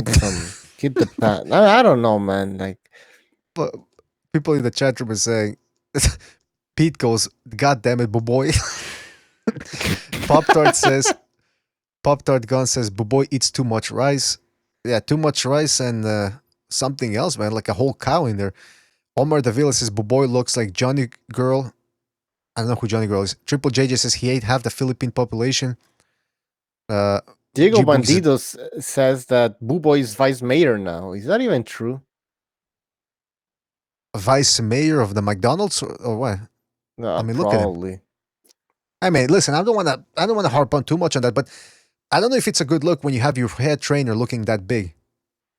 Maybe, but then again, maybe it's not his body that matters; it's the mind, the ability to come up with a good game plan. I don't know. Anyway, what else is in your topic list? Hold on a second. All right, I want to show you a picture here of Jermel Charlo. Or I forget which Charlo. See, we're talking about Instagram pages and social media stuff. People trying to get their name out there, and I see Jermel Charlo looking like Mr. Hyde. I don't know what that's all about, Bucho. What can you tell me what that's all about? What you're seeing on the screen? Jesus. I Well, don't- see him like he's in the Matrix. The Matrix.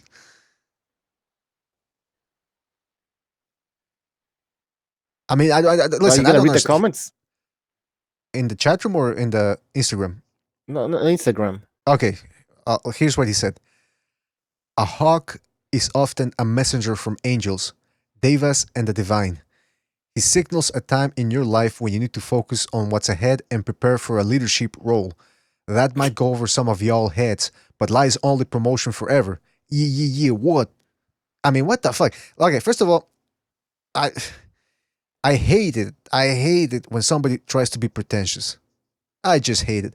Like he read some form of book, 12 Laws of Power, or whatever the fuck it is, and now he's quoting it. Like, a hawk is often a messenger from angels. Okay, but then when he says, that might go over some of y'all heads.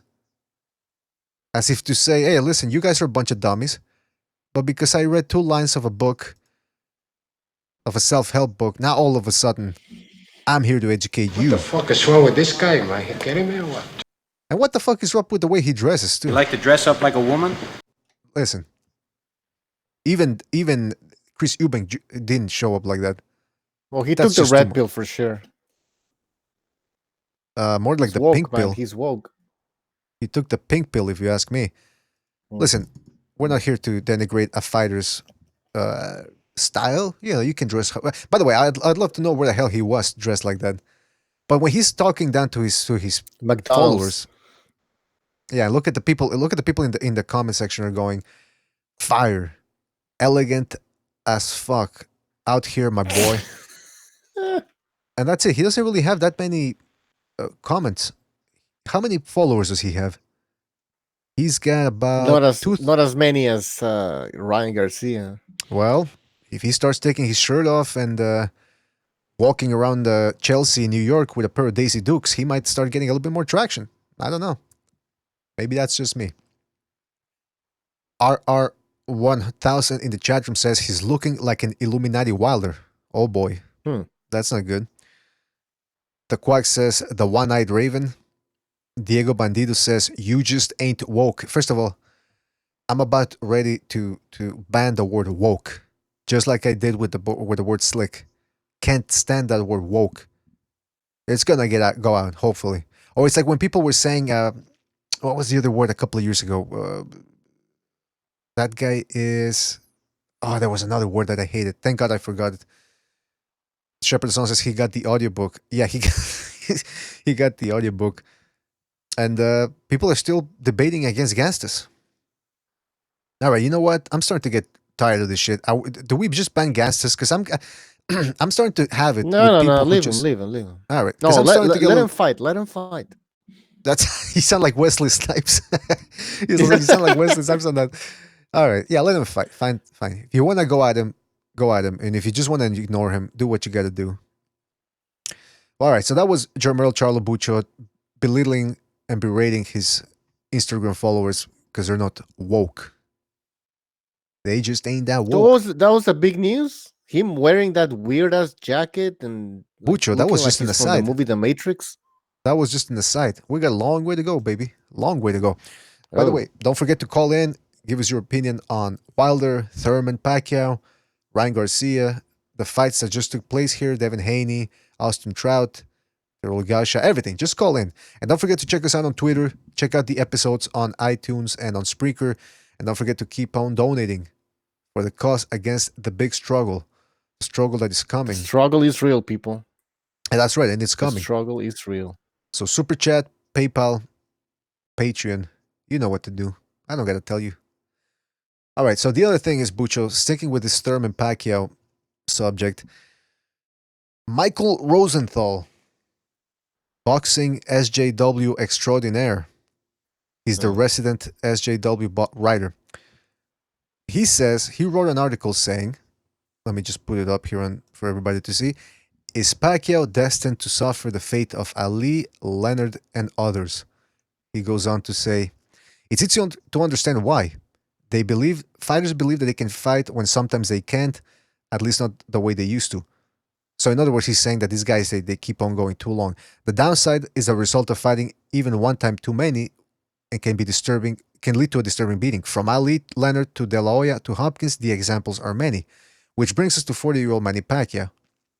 Now, he says the difference between Pacquiao and many other great fighters nearing retirement is that he can still fight, as demonstrated by easily outpointing four-division title holder Adrian Broner this past January. He can beat them all. God. He can beat all but a few of the top 147 pounders. The problem for Pacquiao, Thurman is one of those few which could lead him down the same ill-fated path of his great predecessors. And apparently, by the way, Thurman said that Pacquiao has little T-Rex arms and that he's not going to be able to reach him. And then he goes on to... Has this guy been living in a cave or something? Who? I mean, seriously, what? Did he ever see any Pacquiao fights? And how Pacquiao fought bigger guys? Mm-hmm. Well, that's the thing, Bucho. Because this guy, Rosenthal is just asking the question. Is Pacquiao going to turn old overnight? Now, I'm starting to, and I want to get your opinion and everybody out also in the chat room. When was the last time we saw a fighter look decent in one fight? I'm talking about a guy who's in his late 30s, early 40s. Look decent in one fight and then just completely unravel in the next. The only one that comes to mind would be, right now, that comes to mind is De La Hoya. Remember, he gave Mayweather a good fight, 2007.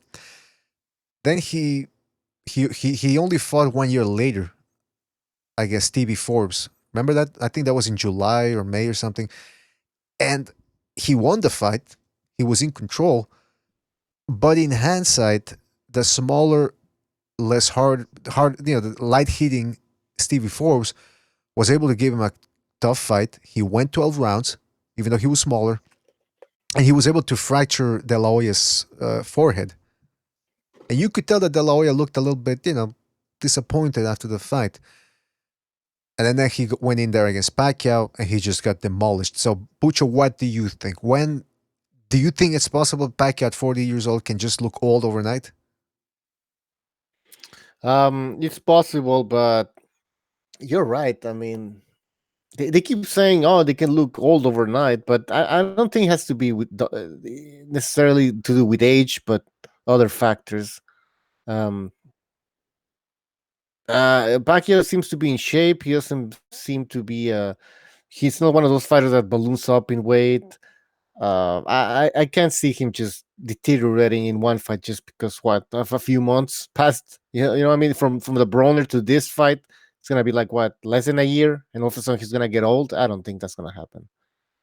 Yeah, because he's like you said, he's the type of fighter. De La Hoya was the type of guy who didn't take care of himself in between fights, and he was doing coke. He was doing coke, man. He was probably doing coke before the Mayweather fight, man. Yeah, he was a cokehead essentially, part-time He's a fighter. cokehead, man. But the question then becomes is okay, so the likelihood that Pacquiao gets old overnight is not, it's unlikely. That being said, he is fighting a guy who's in his prime, bigger, and might just be faster. I guess we'll have to wait and see until the fight, but Thurman might be faster than Pacquiao at this point. So I understand why Rosenthal would ask the question, but like you said, unlikely that Pacquiao gets run over. Still, I gotta tell you, Bucho, the possibility that Keith Thurman knocks Pacquiao out is as big as it has been since Pacquiao took on Juan Manuel Marquez. And I'll tell you why. Because Thurman, if you look at his recent fights, has been able to hurt his opponents. Big men. He stunned Porter. He stunned Danny Garcia a little bit, and we know Danny Garcia has an iron chin. And he can, he stops guys like Diego Chavez and Carras, Soto Carras. So if Pacquiao jumps in and Keith Thurman times him correctly, I'm telling you, it could be lights out for Manny Pacquiao. Yeah, no, you're right. I was about to say that if that's always a danger with Pacquiao, right? I mean, if you're Pacquiao, when you launch in like that, you're bound to get fucking hit, man. And he like the Marcus knockout. All right, sure, Marcus was on roids, but throughout the 4 fights that Marcus and Pacquiao had, Marcus was always tagging fucking Pacquiao coming in. You know, so it's not. Yeah, that's Pacquiao's style. I mean, he gets hit coming in, but that's that's the price he paid for fighting the way he did, and for the most part, he was successful. He was always destroying his opponents. At this stage in his career, if his timing is a bit off, and if Thurman actually stands on his ground and lets that right hand go and lands it properly, I can see Pacquiao getting knocked out. Yeah, but now the question then becomes, good points, but the question then becomes, let's say he can't knock him out. Can Keith Thurman beat him on points? Because we're going to be dropping a film analysis on this about how Keith Thurman really, he moves well and everything, but does he have the style and the capability to outbox Manny Pacquiao? Well, I'll tell you. Jab and circle, I guess, no? Yeah, but he doesn't even have a jab, Keith Thurman. He has an okay jab, though, and if he can circle around and not allow Pacquiao to set his feet and always get him keep Pacquiao off balance, then he might be able to win a decision. But the problem is, that's what I have to say. I don't want to get into the other topic here regarding that fight. Which is what? Just to know. Which is, since you asked, that Pacquiao is the one that has to win this fight, and he's the fighter that the PBC wants to win. But that's the thing. Wouldn't they want him to win? Yeah. In a sense. Yes, they want him to win because Pacquiao Spence Jr.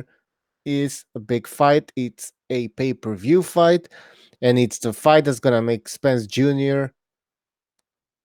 reach the next level of superstardom. They gave up on Keith Thurman. Keith Thurman was questioning the PBC. Once you begin to question the PBC, it's like that's like a red flag. Wait. Okay, whoa, this guy. What's gonna happen next? He's gonna start complaining again. He's gonna get injured again. He's gonna go fucking to Nepal again. No. The PBC is like, you know what? We have Spence Jr. He keeps his mouth shut. He does what he would tell him to do. If Pac-Man beats Thurman and then Spence beats Pacquiao, holy shit, we have a superstar. That's a good point. So they're thinking ahead in the future, because my point of view was, well, Pacquiao's the biggest star left right now. One of the biggest stars left. He's got bankability. He still has something left in the tank. But now that you mentioned, of course, it would make more sense if a younger fighter takes the mantle, and they can always reuse Pacquiao for another fight. So it's a win-win situation for all of them. Right? Good point. Well, And, do you guys think? Let's get the people in the chat in here. What do you Yes. guys think, man? Am I making sense? Does the PBC want or prefer Pacquiao to win against Keith Thurman, or am I completely fucking wrong? Well, listen, Because let's be honest, Pacquiao Spence is a bigger fight than Thurman against Spence. And by the way, if Pacquiao manages to defeat Keith Thurman, come on, man. Fair game. I'm Pacquiao's Christine back. Leahy. It's My not a- guest today is a sorry about that. Sorry. What the fuck was that? Pacquiao is if Pacquiao beats Thurman, then Pacquiao is back. It's not just some shot fighter fighting Spence Jr. It's a legitimate contender. That's right. That's absolutely right. Now, Bucho, keep talking and keep reading some of the comments on the chat room. I'll be right back. All right. Oh, okay. Let's see what people are saying in the chat. Triple JJ agrees 100% with me. Thank you, Triple JJ. And the Quacks as well. I'm actually making sense for once. Gonzalo says, I don't know the PBC selling, so they might not even care. Yeah, who knows, man? Who knows? Zapata Boxing says the Eastern Euro agenda main stole my powers. He's saying that the Eastern European agenda stole his power. RKO Can in the chat says, I think the PBC are chasing out on Thurman. Chasing. I can't even fucking read. I think the PBC are cashing out on Thurman. Yeah, like I said, Keith Thurman was openly criticizing the PBC. And I don't think the PBC like that. And like I said, I think the PBC just gave up on Keith Thurman. And his excuses of getting injured and not fighting enough, and then saying, I don't want to fight this fighter, I need a tune-up. Oh, that fighter is too Jesse Vargas, it's a hard tune-up, I can't fight him just yet because I'm coming back from an injury, blah blah blah. So the PBC probably like, you know what, we have Pacquiao, you have Spence Jr., let's make that happen.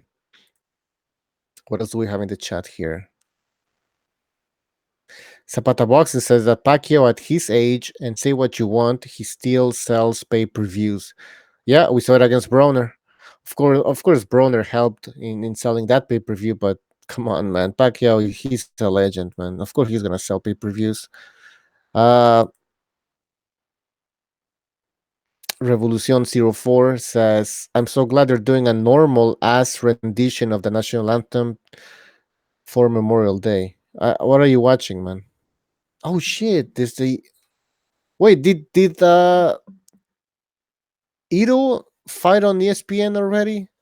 The Japanese WBO super featherweight champion. Pete says send the link. We're not sending links right now. BDA wants to do this. We're gonna give some time for the callers so they can call in, and we want to talk with the people in the chat, because when we have like 7 people talking at the same time, it's like we can't actually read the comments, so people feel neglected. That's right. BDA is back. Yeah, I was just explaining to people why we're not inviting anybody yet. Yeah, we got to make a show for the people too, man. We got to give a shout out to people out there. And also, we're going to be transitioning. First of all, I'm transitioning to Japanese black in my race. I finally got the operation booked, but we're also going to be Oh, nice. transitioning from. That's right. We're going to be transitioning from Hangouts to Skype because I got to tell you, we're done with Hangouts. People can't hear us for some reason on the Hangouts. The volume's too low. The other day it shut off on us. It's just it's time to move on. Hangouts has given. We might end up going back to Hangouts. You never know. But for the moment, and enough. I've had it. I talked to the BDA board of directors. I told them, listen, I'm not renewing my contract if you don't make the changes for us. And they said, all right, take it easy. We'll do what we have to keep you on.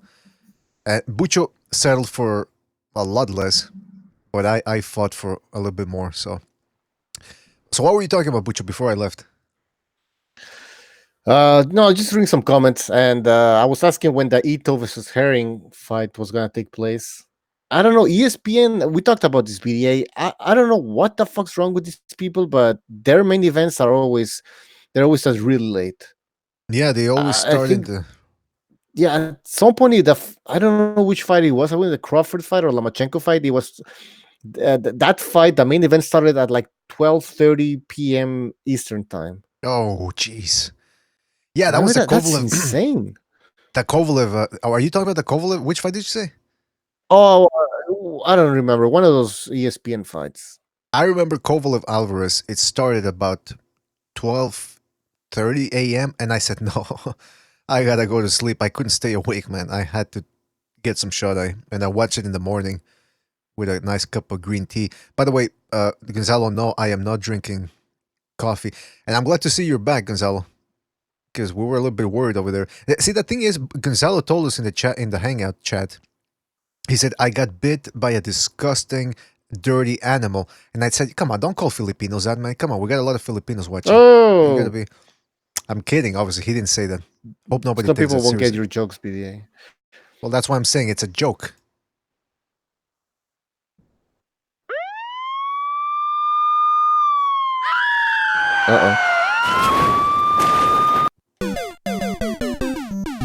All right, so people don't take that shit too seriously, all right? We're just kidding around here.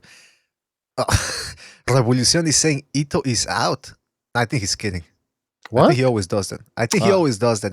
All right, Bucho. So going back real quick to the Keith Thurman Pacquiao thing. No, I think he's being serious. Anyway, Pacquiao going to Thurman. It's going to be an interesting fight. But Thurman doesn't throw straight shots. Thurman throws hooks. And I can't remember the last time somebody that focuses mainly on hooks being able to outbox Manny Pacquiao. He has that jab though. That he threw it against Danny Bucho, Garcia. come on, man.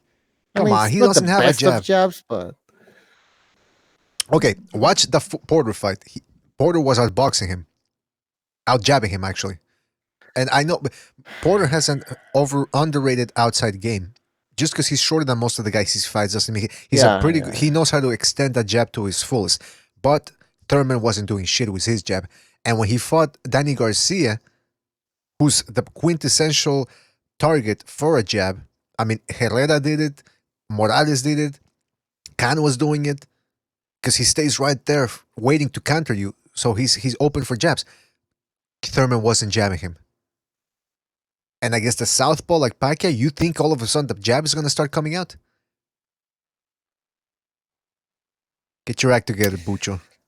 You're right. You're right. And you know what I just thought about? Remember at some point people were talking about, Mayweather should fight Keith Thurman, and everyone's like, nah, Mayweather's too old and he's not gonna take that risk. It's a big risk, blah blah blah. Mm-hmm. That was like 3 years ago. Pacquiao is fighting Keith Thurman. Pacquiao is fighting Keith Thurman. There's nothing about his life is in danger or he's too old. No, he's actually fighting Keith Thurman, man. Mayweather, what did he do? He was fighting that Japanese kickboxer that was 30 pounds lighter than him.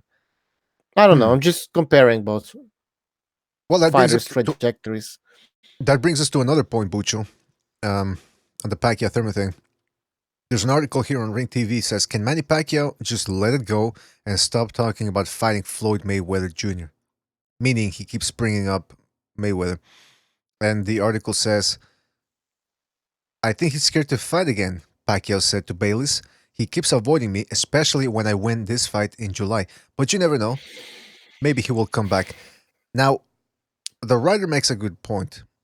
But then somebody in the comment section came in and said, and I'm going to quote him so people don't think that it's me saying this. He says, maybe if douchebag reporters would stop asking him about Mayweather every chance they get, you wouldn't have to hear it. I like how whoever wrote this shit doesn't want their name attached to it because there's no author. So it might be some form of press release from maybe the PBC or from Mayweather's publicist. I don't know, but it's true. Why isn't there an author for this piece? But anyway, essentially that's really it. It's these reporters that don't have anything of worth to ask Pacquiao, nothing new to ask, so they come up with the same old thing. When are you fighting Mayweather? Do you want a Mayweather rematch? Well, what do you think? You think he doesn't want a Mayweather rematch? You don't think he wants that payday? And yeah, he needs the payday, apparently. Yeah, well, according to some people. But then there's this other guy, Bucho, other side of the coin. First of all, this guy says, wow, the Ring has really taken a dive in the quality of its articles. I mean, I can't disagree with that. Then there's this guy who says, this article is a huge piece of trash. Floyd refused to fight Manny until Manny got old. In fact, Floyd has never fought an all-time great or even a Hall of Famer in his prime. Who hired this garbage-ass Flomo as a writer?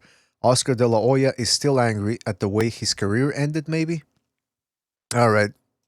Bucho, do you agree or disagree with that Mayweather never beat a all-time great who was in his prime? It's funny. It always goes back to Diego Corrales. And that fight was like in 1999 or something. What was that fight? 2001. 2001. Okay. Anyways. That's the only fight I can think of, man. Seriously. Ricky Hatton? Ricky Hatton. Yeah. What about the second Castillo fight, too? Yeah, Castillo was in his prime, I guess. But what's the question? A fighter in his he fought Angel Manfredi, I guess. He was in his prime. I don't know. Are we talking about elite fighter? What type That's of what I'm trying to tell you. I'm trying to tell you. All-time great in his prime. Okay, you said all-time great. So why are you bringing Castillo? Is he an all-time great? I think so. I mean, I think he's going to be in the Hall of Fame one of these days. He beat Julio Diaz, beat the crap out of him. He beat Corrales, he beat Casamayor, he beat Cesar Bazan, Lascano. I mean, that's a pretty good resume. He was one of the best lightweights at the time. I think he was a great fighter, but we're talking like... You know what? You're right. You're right. It's true. You're right. He was a good fighter. All right. But you're right. I mean, most people don't know shit about him, about Castillo. So let's take him out of the picture. How about Cotto? would you say he, I mean, because Mayweather was what, 35 when he fought Cotto, so he wasn't in his prime either. I'm talking about Mayweather. How come he always looked in his prime, though? How come what? Physically. Floyd always looked like he was in his prime. Like physically, his body never changed. I get what you're saying. I don't know, man. I don't know. Always fighting in Las Vegas. To me, I mean, they're gonna call me a hater, but that just puts some asterisks in his resume, in his record. I mean, always fighting in Las Vegas, choosing the referees. God knows what the fuck. I mean, wasn't he taking an IV shot? Before the Pacquiao fight, he was taking IV shots. Well, the Fox, yeah, he was taking rehydration. He was rehydrating himself. He was also taking, like you said, those illegally. Yeah, he was also injecting pain medication, pain numbing whatever medication for his hands. Yeah, well, and you know what the biggest thing was when he fought Philip Endo in the state of Michigan. Harold Letterman, the late Harold Letterman, made a point that in Michigan they test before the fight and they don't test afterwards. I don't know if they changed that now, but that was in 2003, I believe. But he made a point of that. And Jim Lambertus goes, well, what does that mean, Harold? I'm just throwing it out there. That's all he said. So you got a good point. Now the Fox Strikes in the chat room says, well, it's because he always stayed in shape. I'm trying to think about any other fighter who looked better as he aged. Which fighter looked more cut, more muscular as he Yeah, traveled his up in abs are age? just crazy, man. And then The only one remember Floyd in one of those 24/7s, he was like at a nightclub, and then he's like, "Oh, I feel like jogging," and then he jogged from the nightclub or somewhere like that all the way to his house. that's right.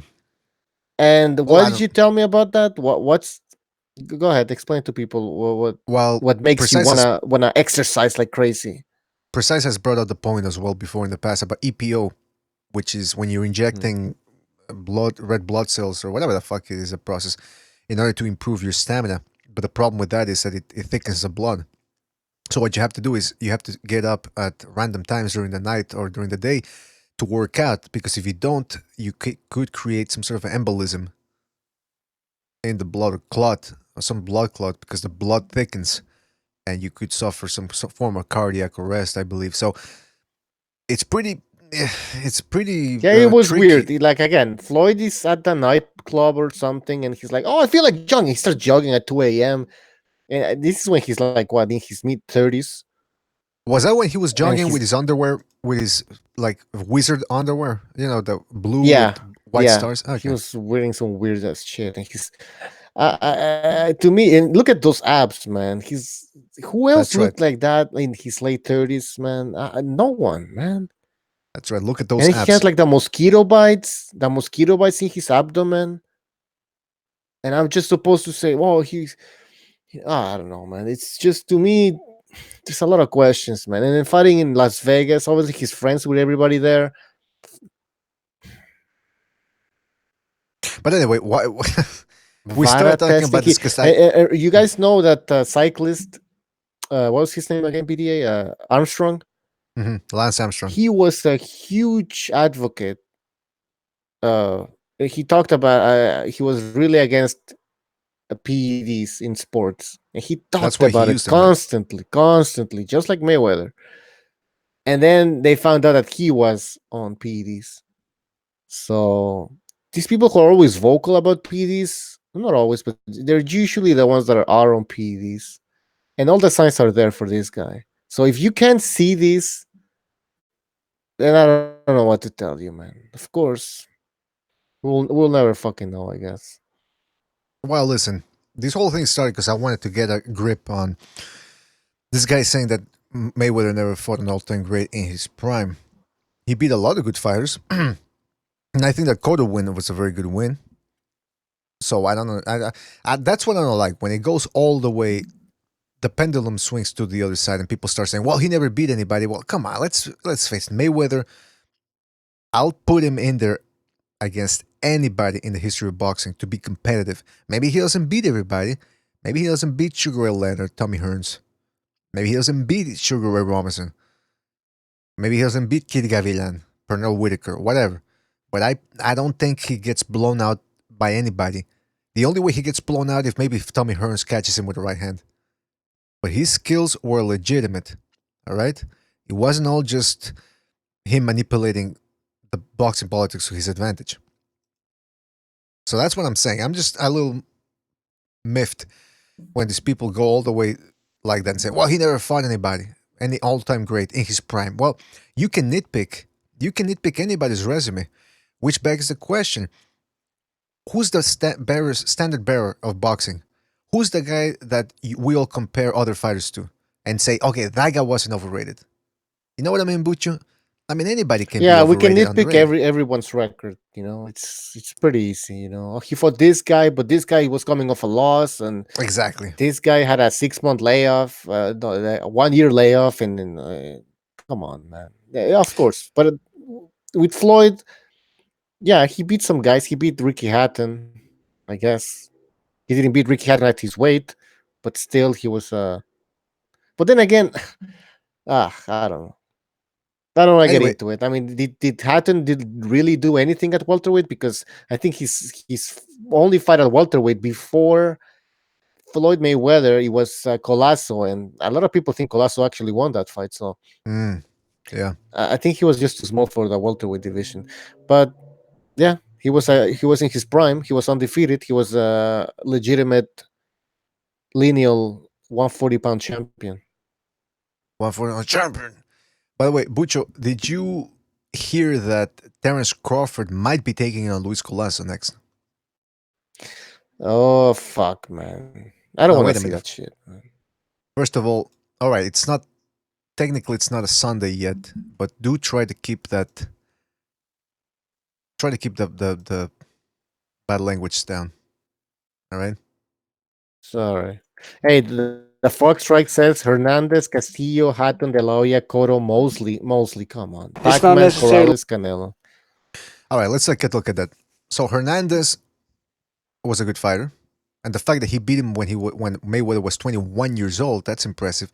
Yeah, that's Hatton, more Hatton. impressive. All right. De La Hoya wasn't in his prime. Come on. No, fuck. And I'm man, defending get out of Mayweather here. I'm defending Mayweather. I'm the one that's looking at. But come on, you can't bring in De La Hoya. Mosley, after a year layoff, when he was looking to fight Berto, and then instead Berto went over to Haiti to pick up dead bodies after the hurricane. I mean, Mosley didn't fight after Margarito. Pac-Man wasn't in his prime, but then again, neither was Mayweather. Corrales, okay, and Canelo. Canelo was in his prime, Bucho. No, man. What do you Get think? the hell Well, I out mean, of here. physically, Well, people are gonna say physically, he's a champion, but we all know Canelo wasn't a real champion. He won that WBC Super Welterweight Championship by fighting Hatton's brother.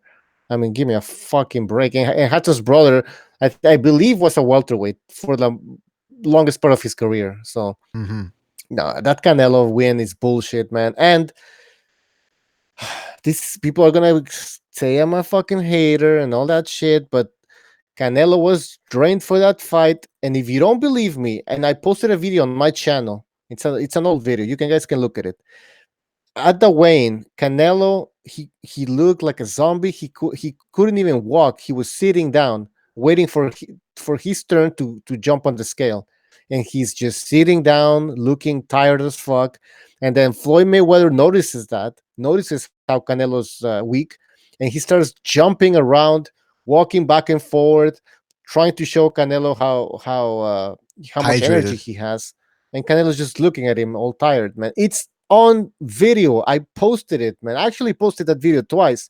And all I get in the comment section is some fucking stupid people saying, like, I'm a hater. Oh, you're lying. You're like, it's on video, man. Canelo couldn't even walk. You know what, Bucho? That thing about what you just said about Mayweather jumping up and down while he's hydrated, meanwhile Canelo's dehydrated, dying of thirst. Oh, yeah, Well, hold go on. ahead. It reminds me of that photo I saw.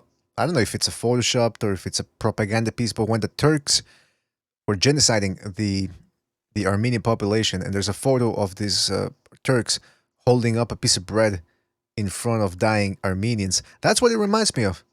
I think we should take Floyd Mayweather to court for crimes against humanity. That scumbag.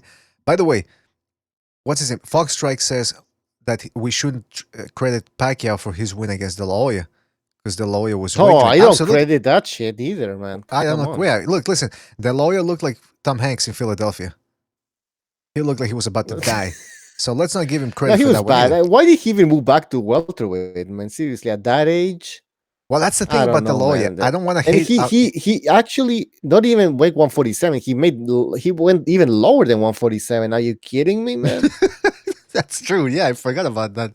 What a Like, stupid. why would he was training with Nacho Nacho Berenstein and Berenstein, and he's like, I feel great. I'm eating Bucho. deer meat now. I'm eating deer meat. Like, what? Like Bucho. he sounded like he was trying to convince himself that he was back or something. He had Nacho Berenstein, Freddie Roach. No, not Freddie Roach. Nacho Berenstein. What's his name? Sugar Ray Leonard's trainer and Muhammad Ali's Angelo Dundee, and I think he had a third trainer. I mean, what is it? Was a joke of a training camp, to be honest. But anyways, Yeah. what else I was gonna say? Some people in the chat, Omar Davila is saying Mayweather school undefeated Canelo, and then he says 50 and no haters. I mean, I think this guy is just joking. Well, listen, he can go back to watching Empire or whatever other urban show he likes to watch. We're trying to keep it real here over at BDA Boxing. But yeah, I mean, listen, we don't give credit to Pacquiao either for beating up an AIDS-ridden, coke-addled De La Hoya. We're just not gonna give him credit for that. But let's try to keep it real, guys. Everybody's record can be nitpicked. I will give Pacquiao a little bit of an edge against Mayweather because at least he stopped the guys that he fought. Well, like for example, he was coming all the way down from 112, man. Oh, yeah, exactly. But then again, that's where we And get into he wasn't fight. Sorry, but he didn't fight for the most part in Las Vegas all the time in the same MGM Grand with the same referee. So I gotta give more credit to Pacquiao. Quag says they have a video of Mosley doing EPO in contest office. Dumb son of a b. Which video is that? There's a video of Mosley doing EPO. Not sure, but remember he actually admitted that he took an injection in the abdomen. Yeah, it's in the court documents. He was doing the clear and he was injecting I don't know what he was injecting into his abdomen. And he didn't think that Why do you need fucking inject shit into your abdomen? Well, maybe he was pregnant. I mean, I don't know. Yeah, Maybe he was... What the fuck, man? He's like, well, I don't know what I'm injecting myself with in the abdomen. I thought it was normal. I thought that everybody does it. Maybe he was ahead of the game from Wilder and he was getting pregnant first. You never know. Fame will make you do some stupid things. That's for sure.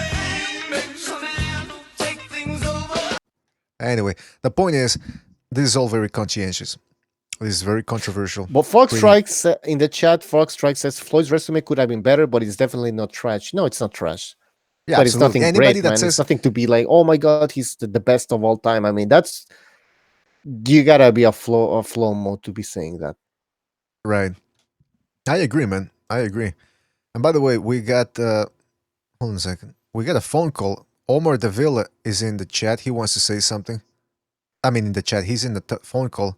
Go ahead, Omar. What do you want to say? See that? You know what I mean?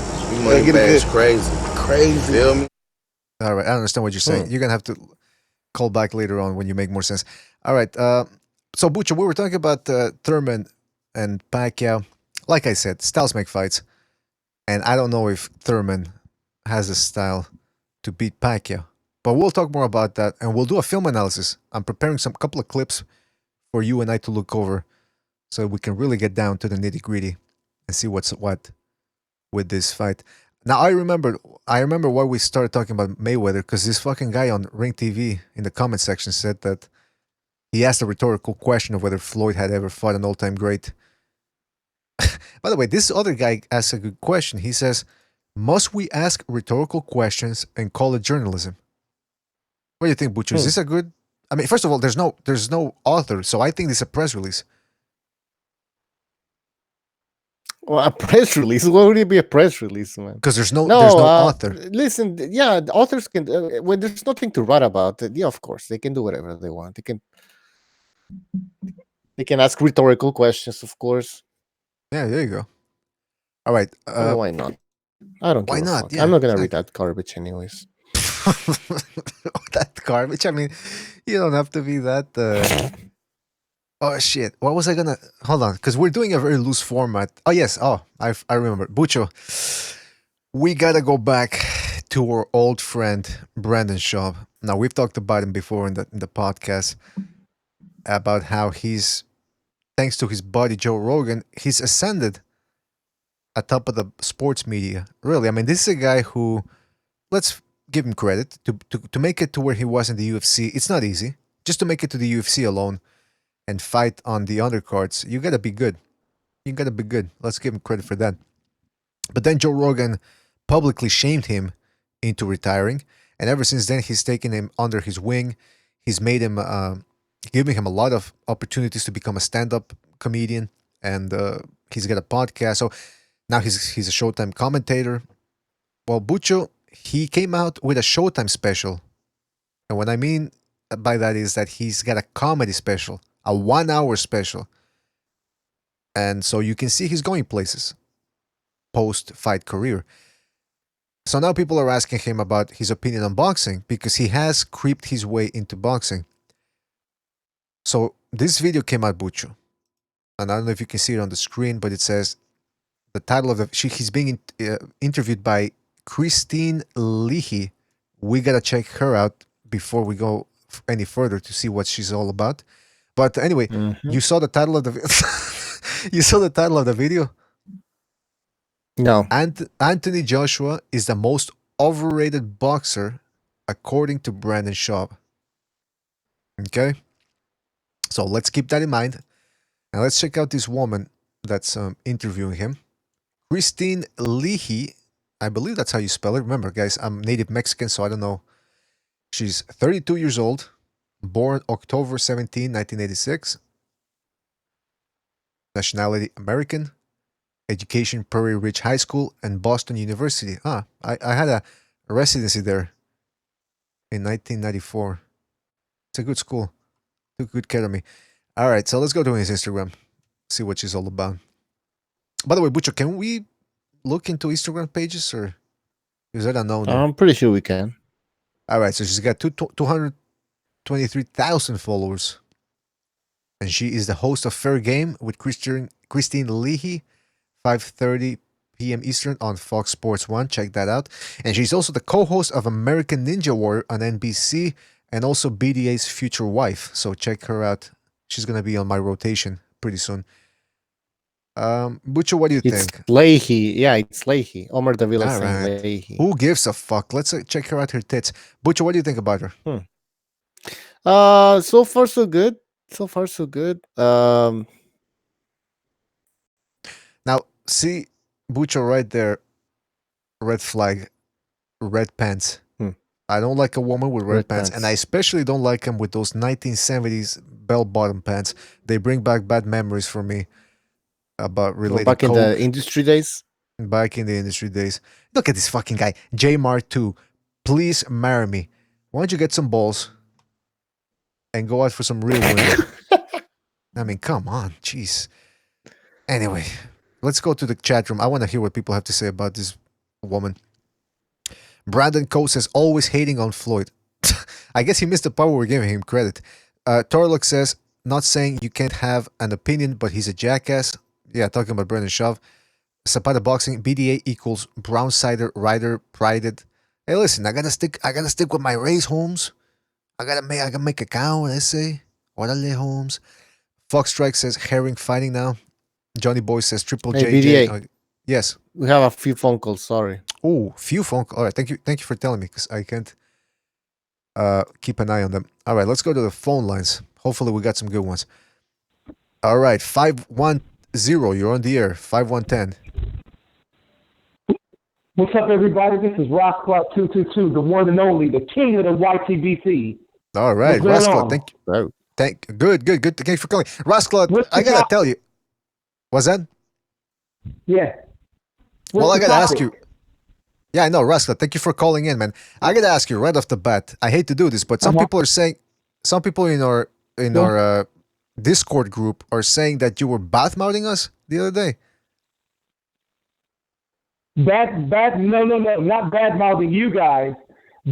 Actually, let me make this clear. The MOBC won't bad-mouth anybody, but we will speak the truth. And the truth is, a lot of the times you guys allow people to say racist things in the comments. Keep in mind, I know that a lot of guys don't like the LGBC, but again, and I said I can't express this. There's other African Americans who watch the show, who listen to your show, that are not part of the LGBC, that could be potentially offended by the racist comments that go on in the chat room that you guys allow. Well, that's a fair argument. I mean, we do remember, Rascal, you've been a long-time listener of the BDA podcast, and we appreciate you listening and your support and you calling in. My problem here is that... I support it, 100%.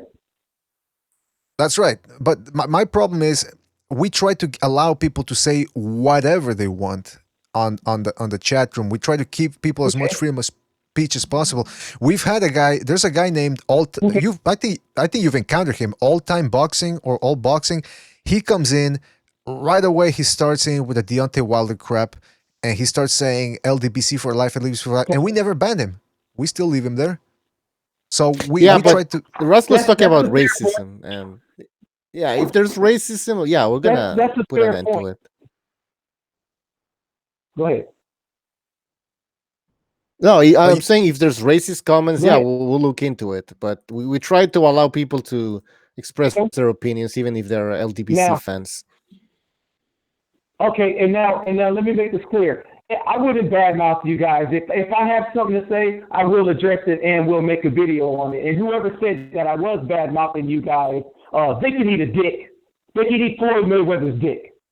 Well, that's right, because I just wanted to clarify, because again, that's why I asked you, because people say one thing, I want to get the other side of the story, and I know you. I watched your videos, your workout videos and all that, and your opinion pieces.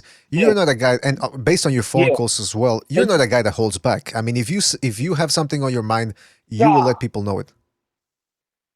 And keep in mind, it's only boxing talk. Like, I would never have personal beef with anybody in the YTBC, like that idiot in the chat room named Jason Bourne. He's been on my dick for a while now, but it's all good. You know, I don't swing that way. So you can hop off my dick now, boy. Yeah, listen, Jason Bourne loves to test people. What's the boxing talk? What's the boxing topic tonight? Well, the boxing topic is, we're just pretty loose format where we're talking about Devin Haney, where we're talking about Keith Thurman Pacquiao, where we're talking about Ryan Garcia. Let me ask you, Rascal, because you're a man's man. Yeah, you're a boxing fan. You don't stand for any foolishness. You guys, what's your opinion? What's your opinion on Ryan Garcia? Okay, I'll give you my honest opinion. Besides the fact that Ryan Garcia is close to near transgender, very close to homosexuality, I think that he's really fast. I think that he's very talented. I've seen him. He's very talented, very fast. But I'm afraid that they're going to. There's a hype train going on because there's not enough to sell over there other than Canelo. You know what I mean? Like, I don't know what's going on. I rate someone like Shakur Stevenson above him, if we're talking about prospects. Yeah, if we're talking about just plain old boxing skills, Shakur Stevenson, the last guy Shakur Stevenson beat, I forgot his name, that Puerto Rican dude, he was a good fighter. He showed some good skills in his past fights. Garcia's best win, I can't even remember. What was his best win so far? The biggest name on his resume? I'd have to look it up. I don't know, but I think that they're handling Shakur Stevenson's career at a good pace. I mean, let's be real. He's not like Lomachenko or nobody, right? So you're not gonna have him fight top 10 guys. You know, it's not like that. Like, Lomachenko's probably gonna be one of those fighters that's just gonna come every 50 years. Shakur Stevenson's not that. Ryan Garcia is not that. You know what I mean? Like, these guys aren't like that. So it's not just Ryan Garcia. It's this whole boxing era. It's not just Ryan Garcia. It's not just Devin Haney. It's not just none of these guys. This whole boxing era is on a decline in terms of wanting to fight each other. All this not fighting, fighting once a year. You can't. I don't want to go back to the past. That's why I live in the past. That's why a lot of us boxing fans live in the past. The fighters that we loved in the past fought 3, 4, 5 times a year. The guys that we like now fighting once a year, twice a year. That's not right. It absolutely is not right. A lot of these guys are spoiled. Let's be honest about it. They're spoiled. They fight twice a year. They get paid $1 million, and they can live off of that and still have enough to put something in their retirement nest. The reason why I brought up Ryan Garcia is because we had another caller, Endgame, who called in before, and I asked him the same question: is this guy the goods? Because it's all well and good to have somebody that has an online presence and who can attract women and homosexuals.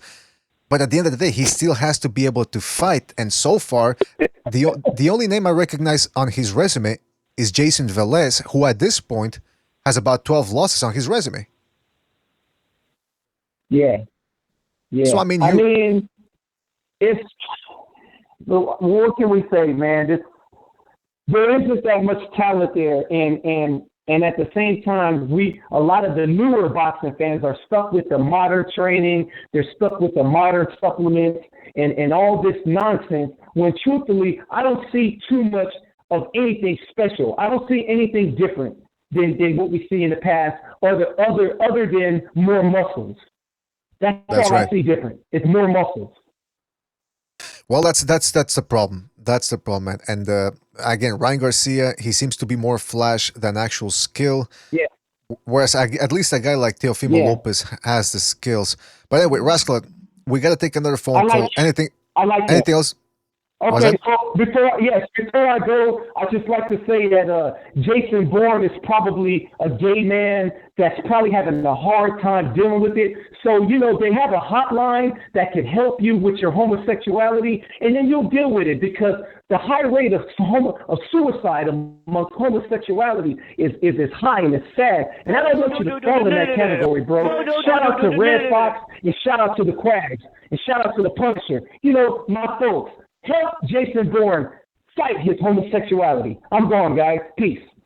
All right, take it easy, man. All right, that was Rascal bringing in the heat as always. And I'm glad he got... Was that? Yeah, passion. I said passionate. That's right. Shout out to Rascal for calling in. All right, let's take another phone call, because we have another caller waiting for a while now. 805... Oh, hold on a second. I'm waiting for the phone call to load. All right, 805, you're on the air. Hey, it's Mike. How's it going, BDA? Hey, Michael, how are you, man? Pretty good. I just gotta say, I don't have anything wrong with homosexuality, man. I just want to come out. Well, wait a minute. Hold on a second. We don't either. We don't. Let's make it clear here, BDA. Can you just make a disclaimer? I agree with Mike, but hold on a second, Mike, because you're confusing me a little bit here. Now, we're open to everybody, and we make jokes. The reason why we make jokes of everything and everybody is because we respect everybody. If we don't respect somebody, we don't make jokes of them. But if I remember correctly, you're of the Muslim disposition. Am I correct? Oh, I believe I've recently become an apostate. I think I've left. No, you're kidding me. Oh, yeah, I went back to drinking beer and smoking weed. Wait a minute. Was it because of the beer or because of a whole bunch of other factors? Oh, to be honest, real quick, I could say that it's just because I've noticed that I just think a lot of them kind of make it about, like, you have to, like, adapt to Arab culture. And it's kind of like, I'm not an Arab and I don't live anywhere near there. So I kind of still want to believe in God, but not be, like, all like dressing and acting Arabic. You get what I'm saying? That's because that's where I was gonna go. Where the whole thing, because you live in the state of California. Meanwhile, you were a Muslim, and at the same time, now you're telling me you don't have anything as homosexuality, which goes against the decrees, right? I'd say they probably. I mean, I don't know if they really like, as far as actually doing anything to them, but as far as like. They didn't really welcome them into the mosque or anything. Yeah. Well, I mean, there's a lot of religions where the Catholics still won't do it, but there's other Christian churches where they got women priests, and they have, priests with the pink instead of the white collar. They put the pink collar, and it's like, oh, come on, what are you doing? So it seems like it's seeping into every religion except Islam. They're still standing strong. But I've always been curious, and Bucho, please allow me to ask this question. I know it's non-boxing related, but how did you get into Islam in the first place? Oh, before, like, I used to, like, I used to be kind of, like, really into Christianity, too, like, as a Catholic. But then I used to have, like, these dreams, like, telling me to read Quran. And to be honest, I'm really into the book still. It's just the religion that controls it. They use the Quran to kind of, like, because it's in an ancient language anyways. So they'll use it to translate it to, like, what fits their narrative. Right. You get what I'm saying? Mm-hmm. Well, that's the point that I was trying to get across into the chat room a couple of days ago.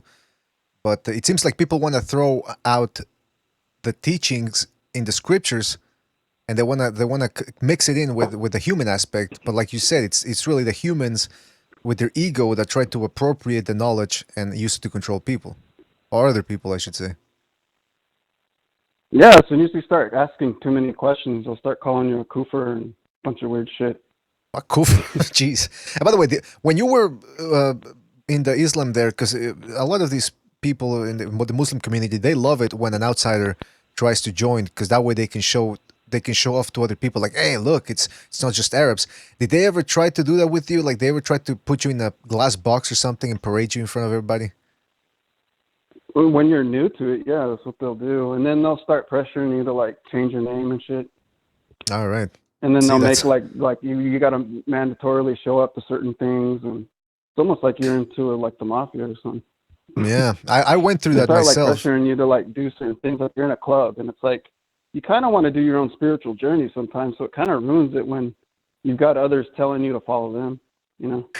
Yeah, I went through that myself, and I only got to they used to call me BDA X. That was my last name, and they didn't give me the last name yet. I had to earn it. But it was like I earned a black belt in judo faster than I earned my Muslim name with the black Muslim. So I said, fuck this. I don't got time for this. Anyway, we'll talk about this more if we have the chance on a non-boxing podcast or whatever. But what do you want to say regarding boxing? Oh, really? I wanted to come and say that I just had I just saw a vision, man. Ryan Garcia is the goods, dude. Wait a minute. I've been thinking about it all podcast. He's the goods. Are you okay? Now I think you're trolling us. Do you know why he's the goods? Why is that? Because pretty Mexican boys will always be the face of boxing. Elaborate on that if you will. Am I right or wrong? You're right. De La You're Hoya, right. Canelo. It's going to be Ryan Garcia next. But okay, I get what you're saying. From a marketing standpoint, he's right there. That's what they want. He grabs the demographic of women, which is what they want, and people will tune in. Men will tune in. Most men will tune in to see him lose. And I agree with you on that, on the marketing aspect. But my question to you is: do you think the skills are gonna be enough to keep him afloat long enough for him to be marketed properly and to have some money extracted from him?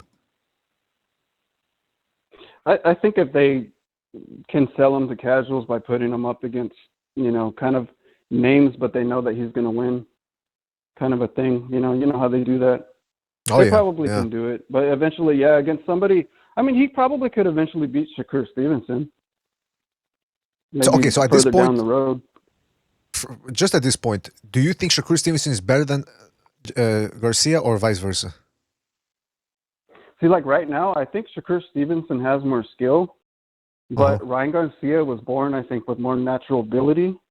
And I think if he can develop something as he gets, he's still like a little boy, dude. Both of them kind of are, but you never know. Shakur Stevenson might just get that much better too. But I just have a feeling if he learns how to use that power, I think Ryan Garcia can be a superstar, dude. All right, Bucho, I got to get you in on this. What do you think about this? Michael is saying that he thinks Garcia has the boxing skills and the potential to make it far in boxing. What do you think? I don't know, man. He hasn't fought anybody, so I can't really say. But like I said, the way he boxes is just not. He's too upright, and his chin's sticking in the air somewhat. But somebody in the chat said, I think it was Gonzalo, said, he might eventually develop some power because he's still young, so maybe that's gonna be a game changer for him. How old is this twink? I want to check it out. I'm looking it up right now. This little cupcake. Let's see.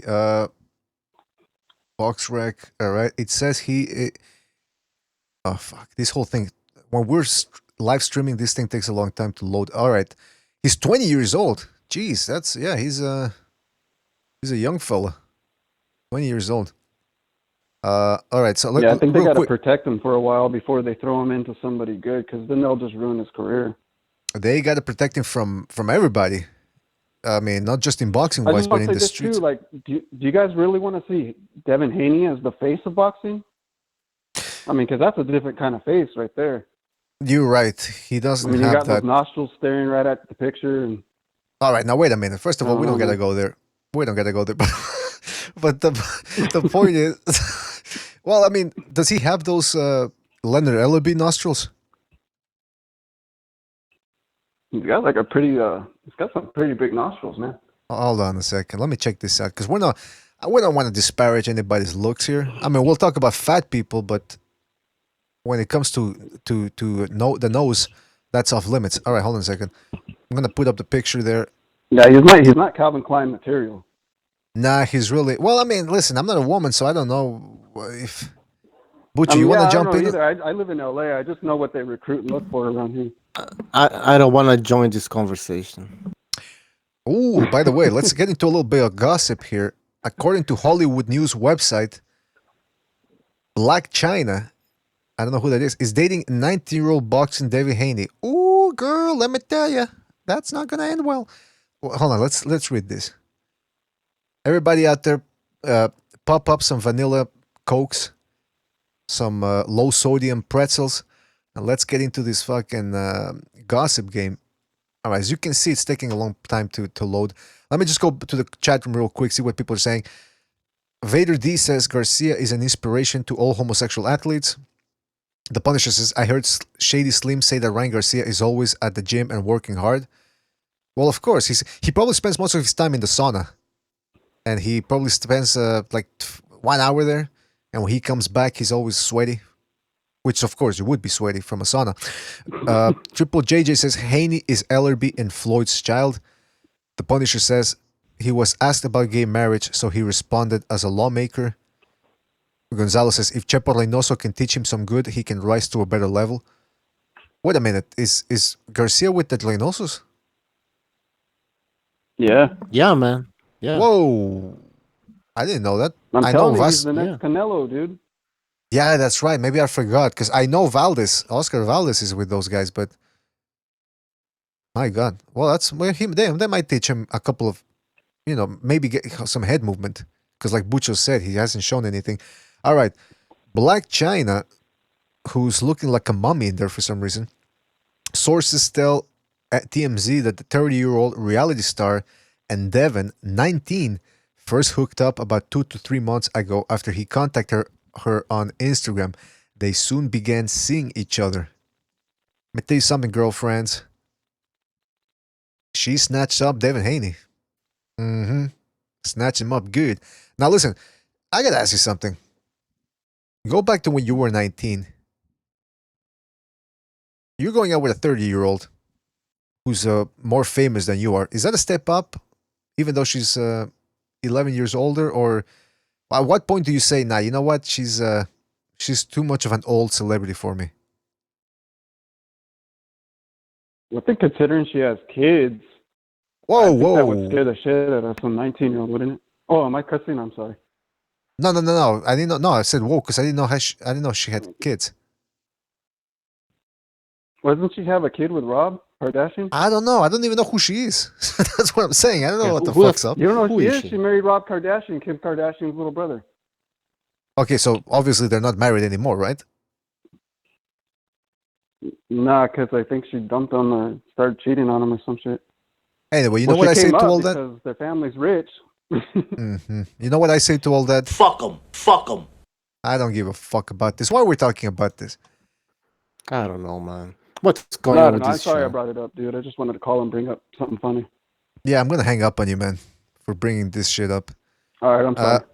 People in the chat room are saying, Turlock says Black China is gross. RR1000 says she has the HPV. Punisher says she will ruin him.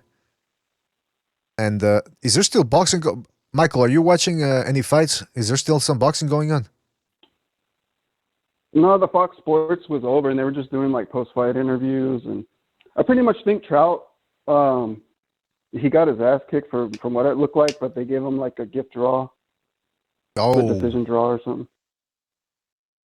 Well, that's. I don't have DAZN yet, man. I got to get DAZN. It's not that bad. Bucho, would you educate Michael on DAZN?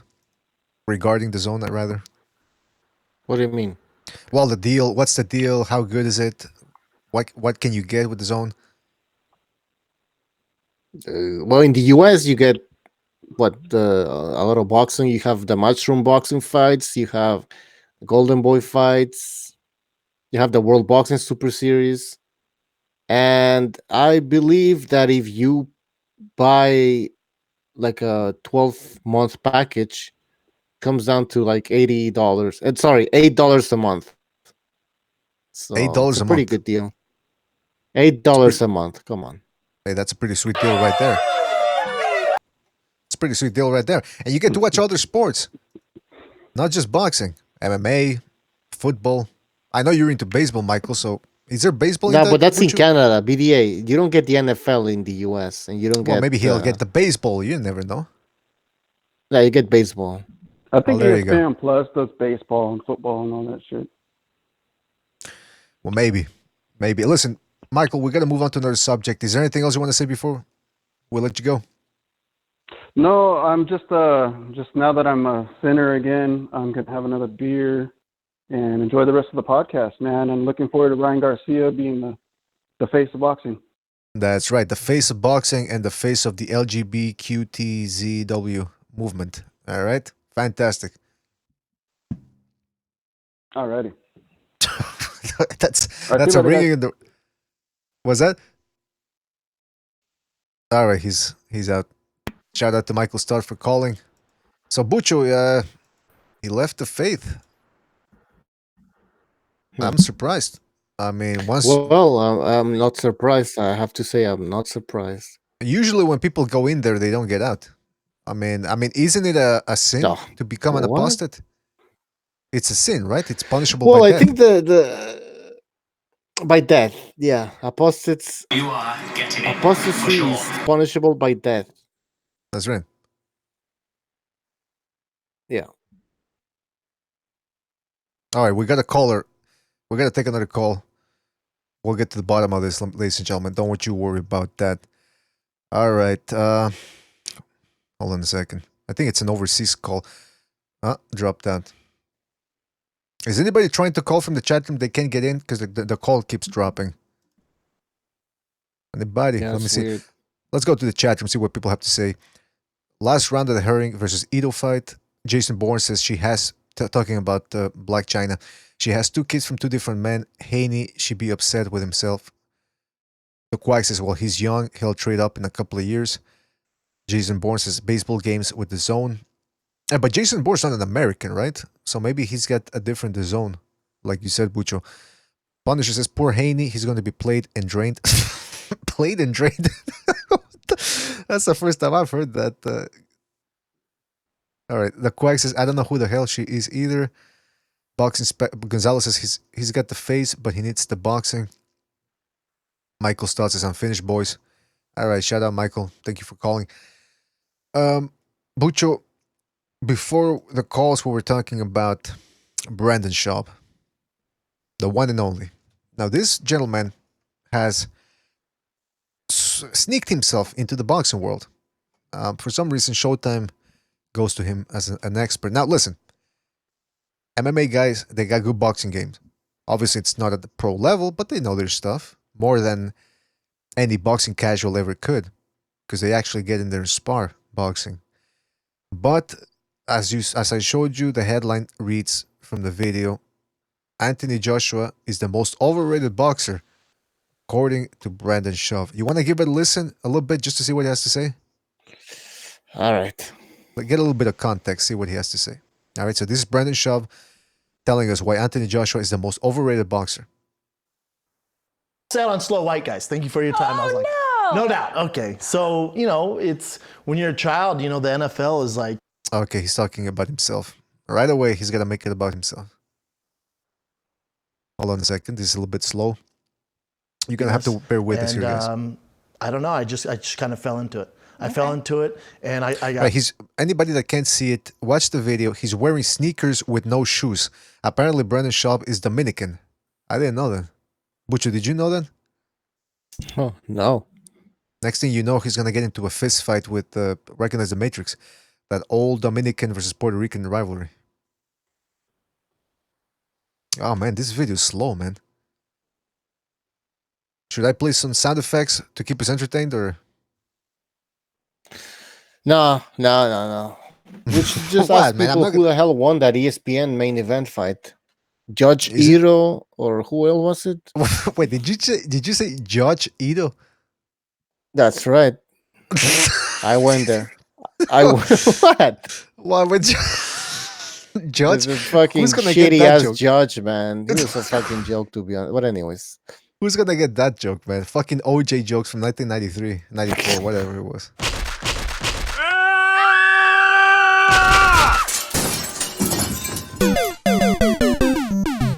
All right, yo, was this, that OJ? this By the way, Herring won the fight. I repeat, Andre Herring won the fight. no kidding. Because Ito's pretty good. Like I said, Ito beat the guy who just lost to. Oh man, hold on a second. This thing is freezing on me. Which we gotta get some better internet or something, man. Because anyway, yeah. Long story short, I'm surprised Ito lost. I thought he was gonna win this fight. I suppose I wasn't all that familiar with Andre Herring. How did he win, guys? Unanimous decision, and did he deserve to win the decision? Because you know how it is nowadays with these fighters. Some of these fights, they don't deserve to go to the guy that got him. Anybody? I'm waiting for the answer there. All right. Meanwhile, let's see if this video's finished loading. Which next time, what I'm going to do is I'm going to download the videos so I can play them on the actual. Because this just froze on me. And it's not even peak YouTube hours. People aren't downloading. Actually, yeah, people are downloading porn right now. Maybe that's why it's affecting that. Anyway, people are asking Bucho in the chat room if it's the real Steve Kim that subscribed. We don't know. I mean, he's been gracious. I'm sure it's not. Come on. He's been gracious enough to retweet us a couple of times, but I don't know if he's got the time to be listening to podcasts, especially since he's got a podcast with Mario Lopez. Much more respect. Hey, BDA, we have a phone call. Shit, hold on a second. I'm Christine Leahy. My guest today is Now a it's former now MMA it's decided fighter. to play on me, and now all right. All right, hold on a second. We're gonna keep going for a couple of more minutes now, and then we're gonna see what's up. All right, 484, you're on the line. Is it a bad time? Now it's a great time. 484, go ahead. Dude, it's a bad night for me, dude. See, me and my brother, we always been boxing, dude, and we fought, and I fucking broke, he shattered my jaw, and I broke his ribs. Yeah, it sounds like it. It sounds like you got a broken jaw. Yeah, it sounds like you got a broken jaw. Let me ask you something. Did you fuck him up the ass? Did you fuck him up the ass, or just get straight to it? Did you fuck him up the ass? In the gut. In the ass. BDA, Did you fuck him in the ass? No. Okay, then what are you calling then? If you didn't fuck him in the ass, why are you calling? We want to get to the nitty gritty. Yeah, come on, man. What are we talking about? I tell you what we're talking about. You hang up, go fuck your brother up the ass, and then you come back and tell us the details. How tight was the ass? No, dude. Tell me about Yes, it. dude. What's Yes, going on? dude. Well, you called in. You tell us. Don't do me like that. I'll do you like you're supposed to do your brother. That's what you're supposed to do. Do your brother. You gotta go out there and do your brother. Do your brother. You understand what I'm saying to you? I'm telling you, go out there and do your brother. Make up with him. Don't give me that Deontay Wilder retard shit. I'll give you whatever I want to give you. I'll give you. You called my home. You called my home, and now you're telling me what to say and what I can't say? The fuck out of here. What's the matter with you? Who's on tonight? Everybody on? Oh, yeah, everybody's on. We got Jimmy. We got Recognized. You didn't hear them earlier? Yo, Jimmy, how long you been playing hockey for? Come on, man. Ice hockey. I need Jimmy. Come on. Tell us what you want to say. Stop fucking stalling. Come on, go ahead. I want to ask Jimmy something, motherfucker. Go ahead and ask him. He's waiting for you. I'm right here, kid. What do you want to ask me? Jimmy, do you play ice hockey? Yeah, he played ice hockey. He said yes. He answered yes. Keep going. Yeah, I was drafted by the Flames a couple of years back, and he made me a follower because he always talks about hockey and how he used his hockey equipment instead of the boxing. And I boxed too, But I'm just a big fan. I called the other day about that fat fuck Miller. Okay. Dude, do you really think he was on steroids, or do you think Joshua just set him up because he talked shit about his mother?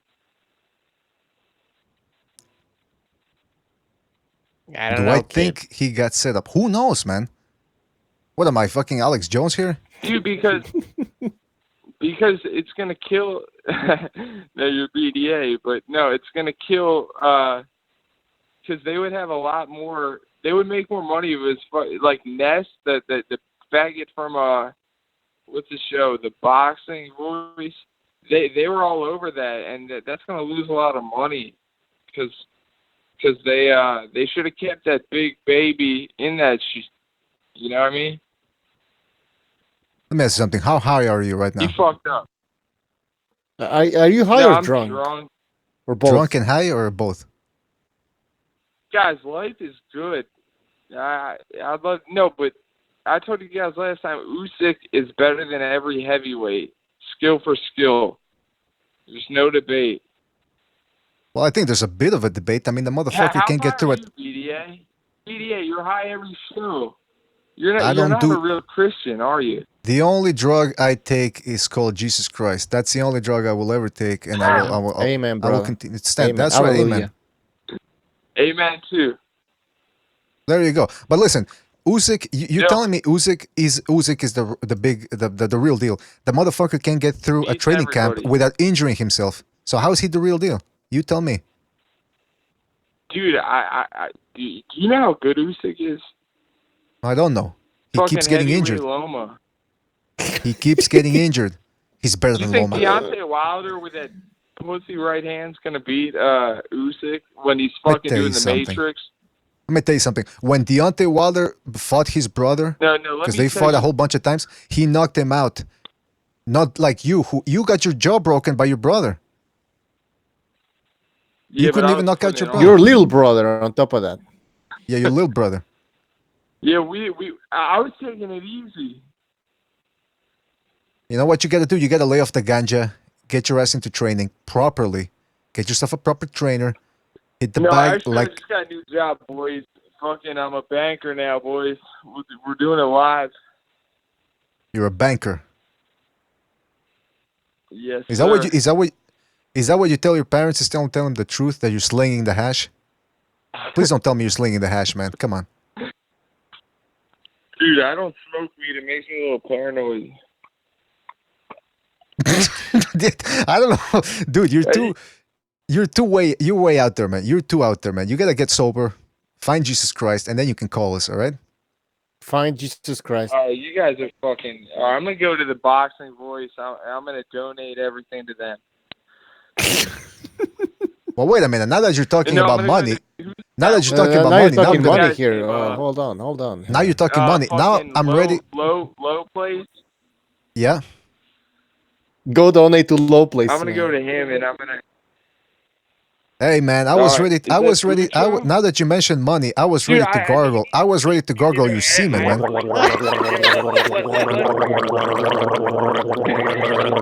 No, I am a little wasted, dude. It's been a bad night, but I'm a daily follower of your show, and I really love it. And I think you guys have fucking excellent opinion. Well, thank you very much, man. Is gone? Listen, let me tell you something, 484.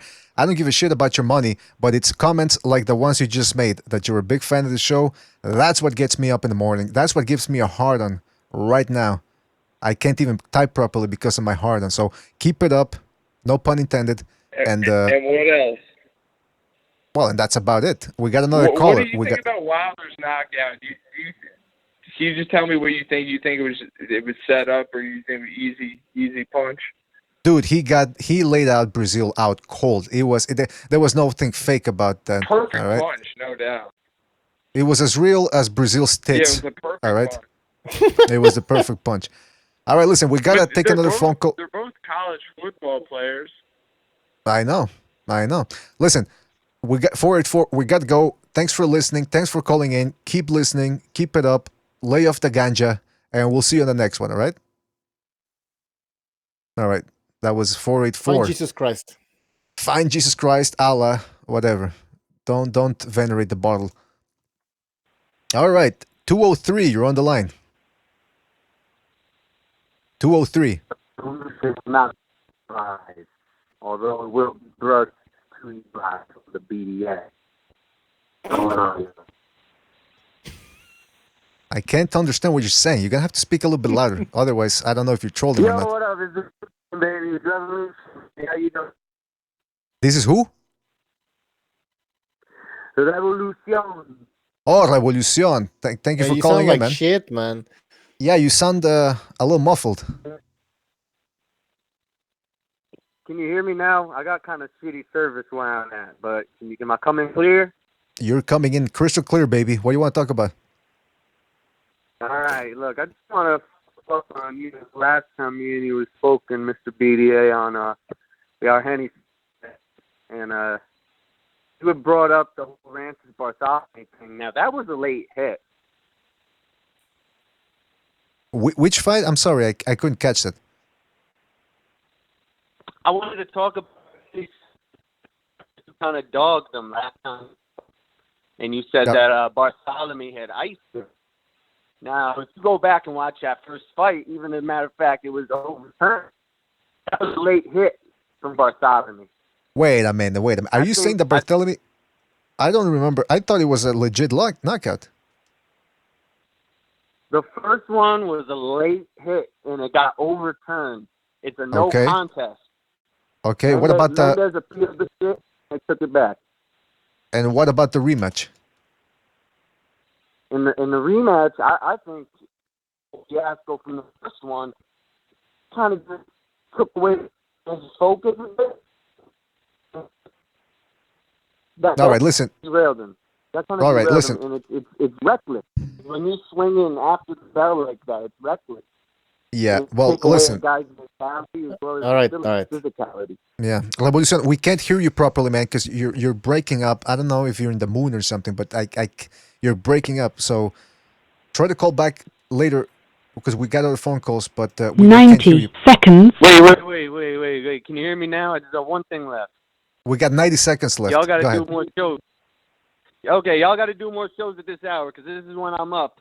All right. Take care, man. Thanks for calling, Revolution. All right, go ahead. All right. Do your thing, baby. Peace. All right, peace, baby, peace.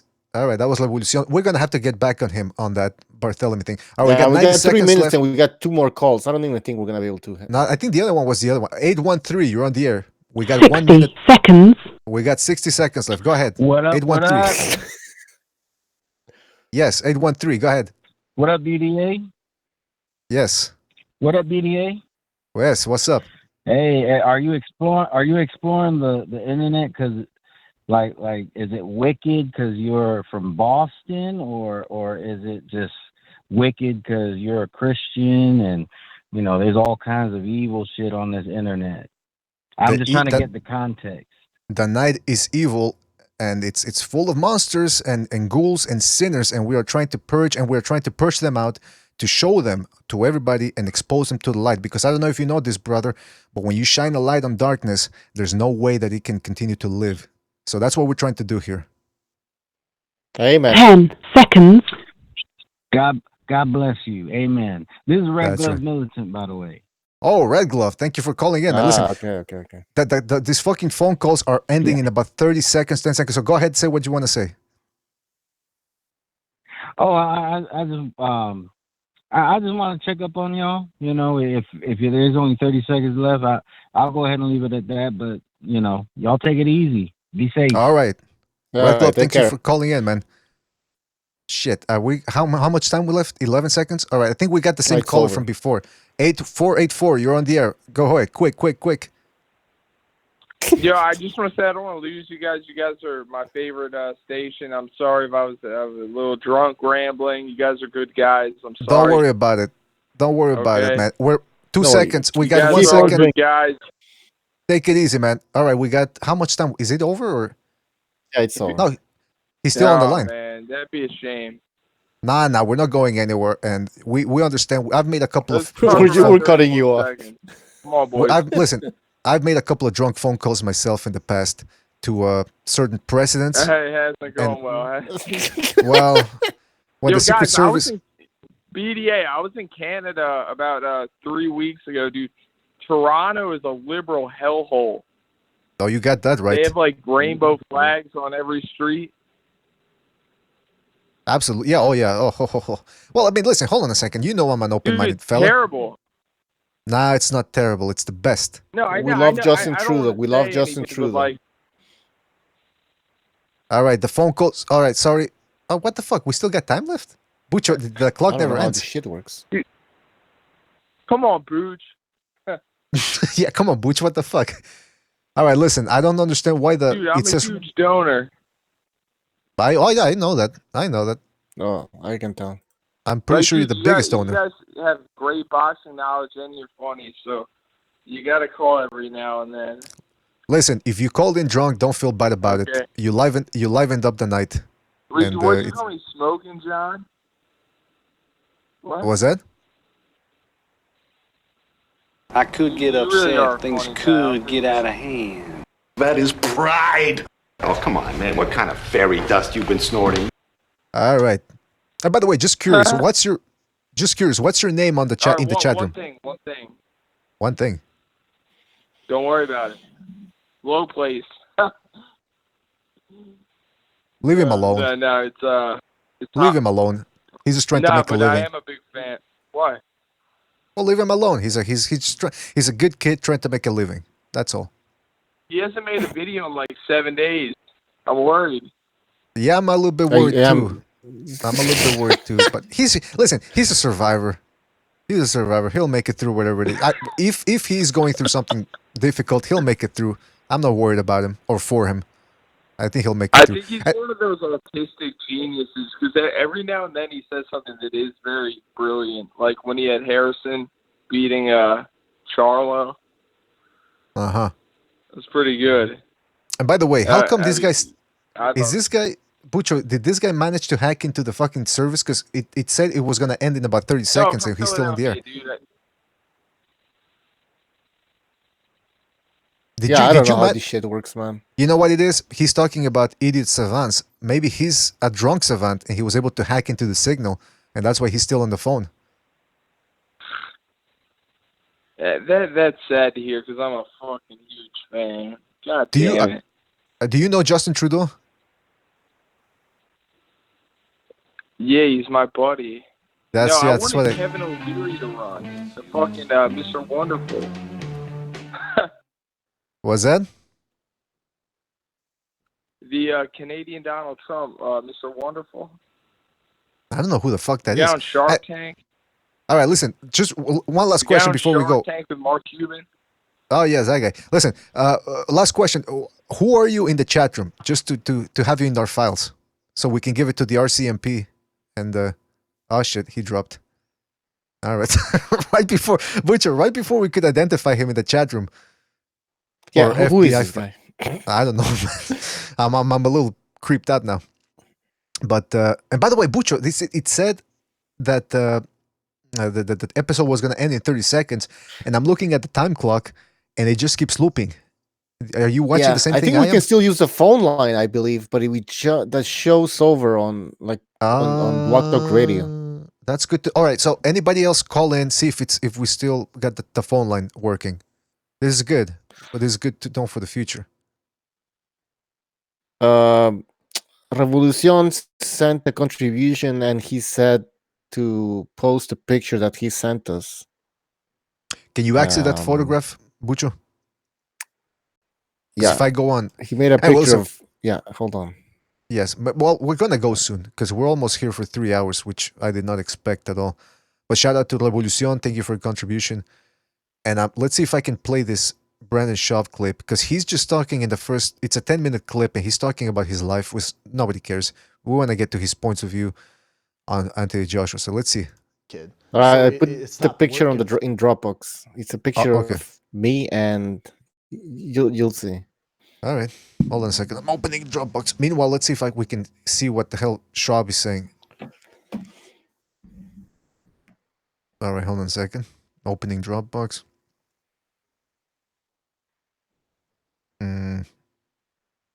I don't see the photograph. Oh, yeah, I saw. And so, hold on a second. I don't. All right. Who is this? I don't know, man. What the fuck is that? Who's that supposed to be? Labucho, Sweet Dreams. That's from the 90s, man. Is that from the Matrix? Is that Jamel Charlo? Oh. I don't know who the fuck that is. All right, so that's Revolucion's meme right there. Let's see what he has to say. He says, show the meme. Revolucion, who is it? Who's that supposed to be, man? All right, let's see. That's Clarissa Shields. Oh. Oh, okay. By the way, Jason Bourne says, I tried calling and it's off. All right, so I think it was some sort of a glitch, maybe, Bucho. Yeah, glitch. I guess, yeah. All right, so let's end this shit. Then. Let's end the episode. Thank you for using Blog Talk Radio. Goodbye. All right. Yeah, bye. Goodbye. Last thing, Bucho, before we go. I want to get to the bottom of this Brandon Schaub thing. Let's see what he has to say. It's very slow. I can't. I watch it now, and I'm like, oh my god, I can't believe I did that. I cannot believe I did that. Scary. I can't believe we're watching this interview. By the way, he's got ripped jeans. Ripped jeans. I haven't seen that since 1993 in Seattle. I didn't like hurting anyone, but I like knowing that guys. Get a grip on me and him yourself. Would do a podcast together. Oh, who cares? And I go, well, how do you know me? He goes, your podcast, man. He goes, I'm part of the Fighting the Kid Army. And I was like, oh my God, this is nuts. So. Oh, wow. Oh my God. I wouldn't say scared. I was more scared about what. All right, you know what? I don't think we're going to... 10 minutes and it feels like... Fuck yeah, this. you They're just kids from like... Got it off. No, it's because I'm fast forwarding it because I want to get to the Joshua part, which is what I want. I'd say Anthony Joshua. Why? Because he won't fight. Oh, okay. So let's see what he has to say. I think they asked him who's the most overrated fighter. Last thing, and then we're gonna go, guys. Be a little careful with this, don't I? Okay, they ask him first boxer you think of when you hear the word overrated. I'd say Anthony Joshua. Oh. Why? Because he won't fight Deontay. I'm hoping he hears this and he's like, "What? He said that about me?" And then fights Wilder. I just think looking at those three monsters in the heavyweight division, I think Joshua with a Wilder Fury is going to have a tougher time. I think he's going to have a tough time. First Avengers character you'd like to be. This guy doesn't know shit. He doesn't know shit, Iron Man. I would pick him. Okay, now I can stop the clip. Okay, finally, I can fucking... Okay, so he says Joshua is the most overrated boxer.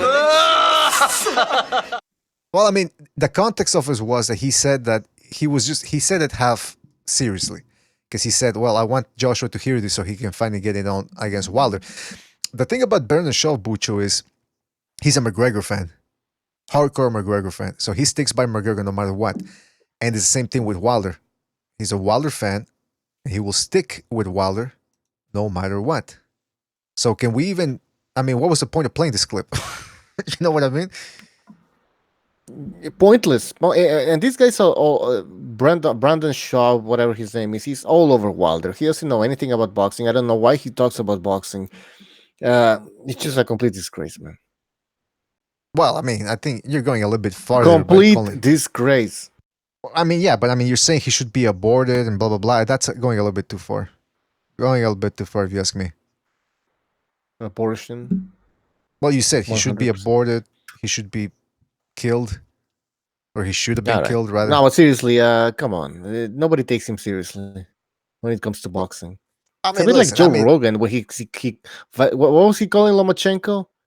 Vladimir Lomachenko. Vladimir Lomachenko. Well, yeah, but he got the names mixed up. Come on. You disgust me. No, I mean, come on. He got the names mixed up. It can happen to anybody. I don't see what the problem is. But he said... I mean, obviously, anybody that knows a little bit about boxing knows that Joshua is not the most overrated. Because if he would be the most overrated, then what does that make Wilder? Whose best win is a 50-year-old Ortiz, right? Yeah. Cracking some bad... Gonzalo in the chat is saying that Schaub is captivated by the punching power. Very one-dimensional fan. Yeah, exactly. It's a possibility. It's a possibility. Anyway, Bucho, I think it's about time. We covered... We didn't even cover half of what I wanted to see. But that's just the type of fun we have here. 3 hours went by. like this, quick. So, you know, I thought it was a good little stream. I think we should do it again. Show. We should do it again. This is what I like. We get a little bit more involvement from the people in the chat room, and obviously we'll be back with the Hangout panelists for another show. But this was just a little bit of a chill stream to get people keep people entertained during the fights. Because, like I said, in between fights, it can be a little bit boring. All right. So usually these streams can go two ways. But I thought it was pretty good. This sort of thing is always rather grim. But this one had a kind of splendor to it, don't you think? I would agree. Bucho, anything else you want to say before we go? No, I think it was a great show, and we should do this again. Absolutely. And I want to thank everybody for joining us. I mean, I know it was late and a little bit impromptu. So shout out to everybody that joined us. Before we do go, I want to thank the people that donated. You know, if you want to keep the show going, if you want to keep the phone calls going, don't forget to donate. Shout out to Pete and Revolucion. Support the struggle, people. Support the struggle. It's not going to support itself, let me tell you. Much like my grandmother. Well, all right. Hold on a second. Okay, because this thing almost froze on me. So, I want to give a shout out to everybody. Drunk caller, don't feel like it was a disaster. Your phone call was about as good as it could get, considering the fact that you were wasted out of your mind. So don't be afraid. You didn't fuck it up. We're glad to have you as a fan. And what else? Hold on a second. Oh yeah. Okay, so let's just thank people in the chat room before we go. Always appreciate everybody in the chat room. Want to give a shout out to Omar Davila, the Quags, Triple JJ, the Punisher. Gonzalo was in there as well. Pete, Revolucion, Vader D, RR1000, Rasclot, Jason Bourne, Michael Stott, who also called in. Everybody that called in too. Fox Strikes, Turk, and many more people. Of course, the Quags, Monster A.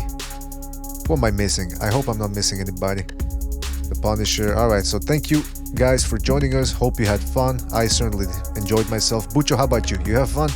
How much fun did you have? Oh, I had a lot of fun. It was great taking phone calls. Alright. So thanks a lot, guys, for joining us. I think this has got to be the latest podcast we ever did. So thanks a lot. We'll see you on the next one. Don't forget to check us out on Twitter, Spreaker, iTunes, and we will see you on the next. Oh shit. Hold on a second. We gotta stay on the air. The Quacks just donated. And he says, well, you know what? Let me wait for the message, the alert. That's the only way we gotta do it, guys. We gotta do it officially. There we go.